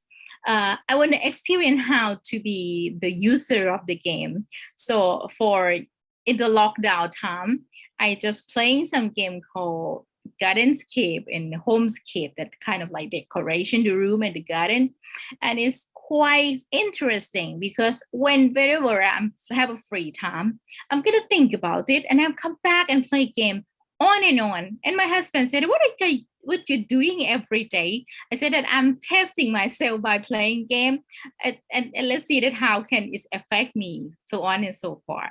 And it's quite entertaining because when you bore with, like the same activity every day because you work from home, you're teaching and you have eating activity and a little bit of exercise or whatever, but then you just want to free from that particular activity. So I turn to games. So that the first stage of my experimental.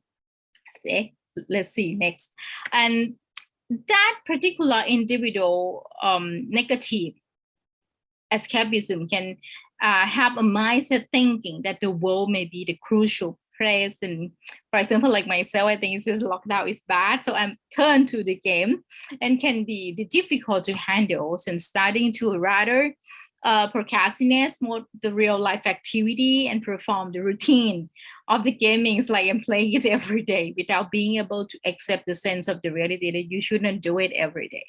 Such a sign can creating the form of individual as intensity of the symptom. It's like you have a very strength in your eyes and your hands and your muscle is tense all the time, things like that, when you just like want to compete with the game. And it developed to become the addicted or the addictions, whatever you call it, which can be challenging for the individual to perform a normal lifestyle. And it may demand psychological treatment in order to improve the mental health and well-being. So the gaming, the routine to escape the reality, I would say that. And its problematic life, even or stressful situation can motivate anyone to go online and use specific applications such as the video game or the game online or like social media games, all kind of that, to satisfy the unhappy needs or to improve the unfavorable emotional state. So this is a three problematics from online platform. They have three types of the, this is the interpretations of each problematic use in the gaming habit, and it can be categorized into three main types, which is here.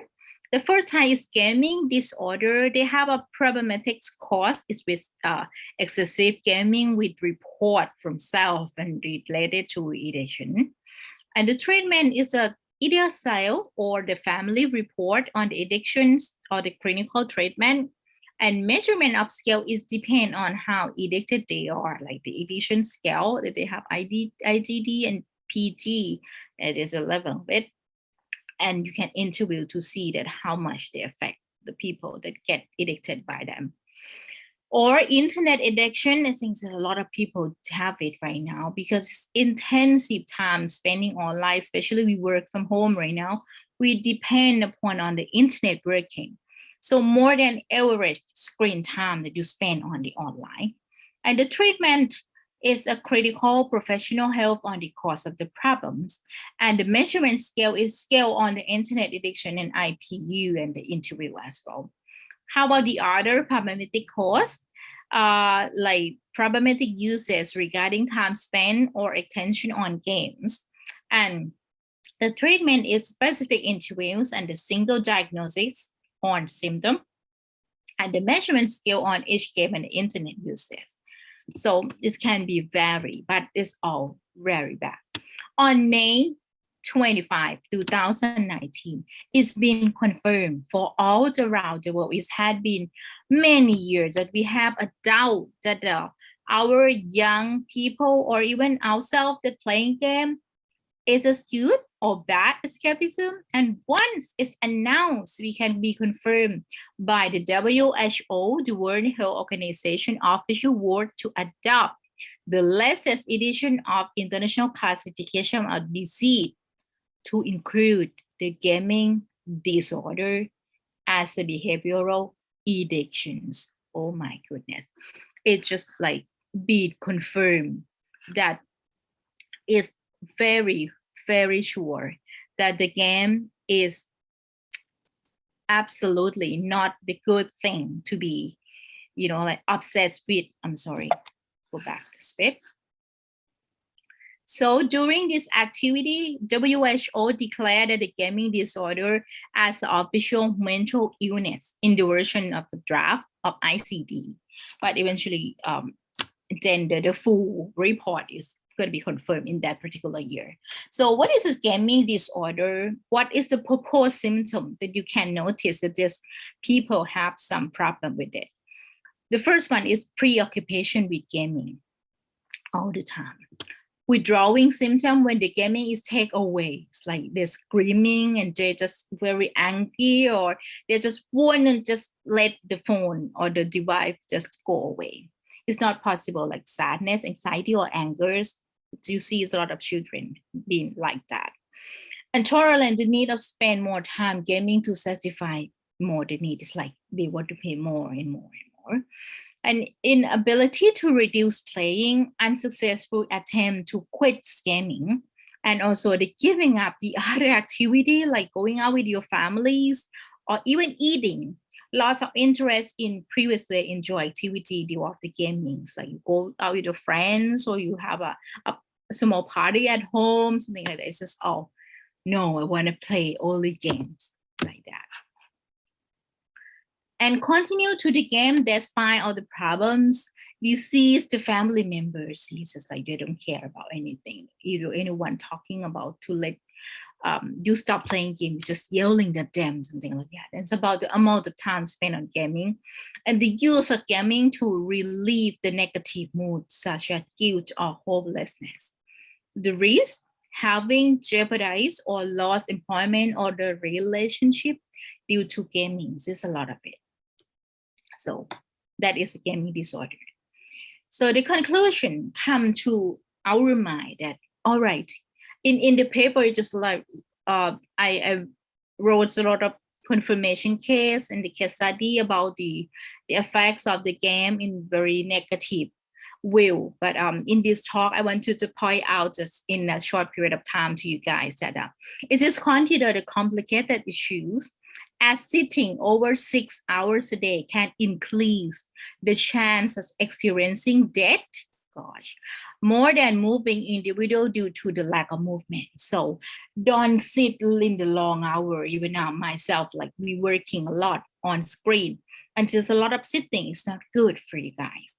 And especially, a lot of people ask me that, so how long that we allow to play some games? No more than 2 hours, according to the American Academy of the Pediatrics. So that is the most time that you continue playing games and then you just doing something else. It's more safer. So as escaping reality has become more common in a digital age, escaping to the internet does not only have the negative effect to it, but also the positive side as well, which individual have to consider in order to able to keep track your reality. So that is what I been confirmed in my papers. And speaking from my experience, let's just tell you what is the end of my gaming experimental. One day I'm playing it and I won't get into the level that I want, but suddenly I lost it. And then I feel very angry and I throw away my phone on the floor. That is the end of my experimental. So it's confirmed to me that it's not make me happy, but it's make me obsessed and addicted with whatever I'm playing. So then I told my husband that, okay, I'm stop playing game from now on because I know now that it's not always give me the positive effect, but the negative is quite risky and very scary. That is from my experience.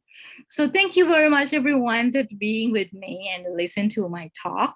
And I hope you guys have a very good, positive escapisms in your life, and hope to see you guys in Vietnam soon after this pandemic, COVID.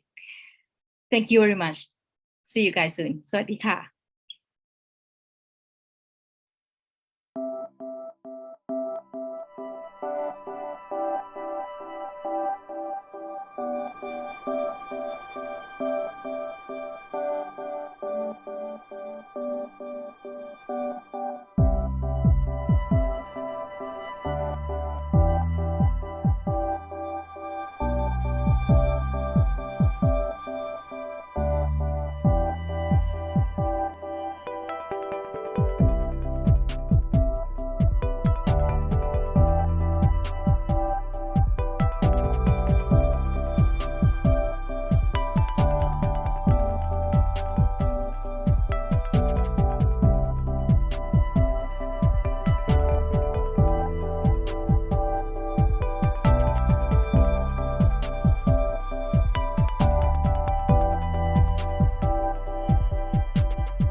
Among the outstanding contribution to Eai Iccasa 2021, the Technical Program Committee decided to choose the following two papers as best paper to win the Best Paper Award.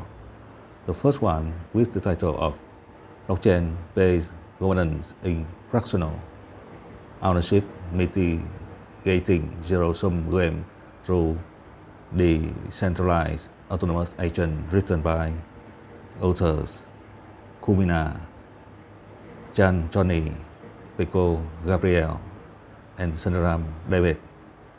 Second one, with the title of Memory Context-Aware Reasoning, written by authors Eai Iccasa, Rakib Abder, Ali Momta, and Common Fan. Congratulations to author. Dear participants, the Eai Iccasa 20 and 21 ended successfully and smoothly after one day of intensive and intense work. On behalf of the organizing committee, we would like to express our sincere gratitude for your contribution. Special thanks go to the presenter, keynote speaker, chair, and other discussants who have contributed a great deal to the success of the conference. We hope that all the participants have found some valuable insight and begun building an active network to those deeply interested in the future of context-aware computing. Once again, thank you for your outstanding contribution. We look forward to working with you on future events. Services.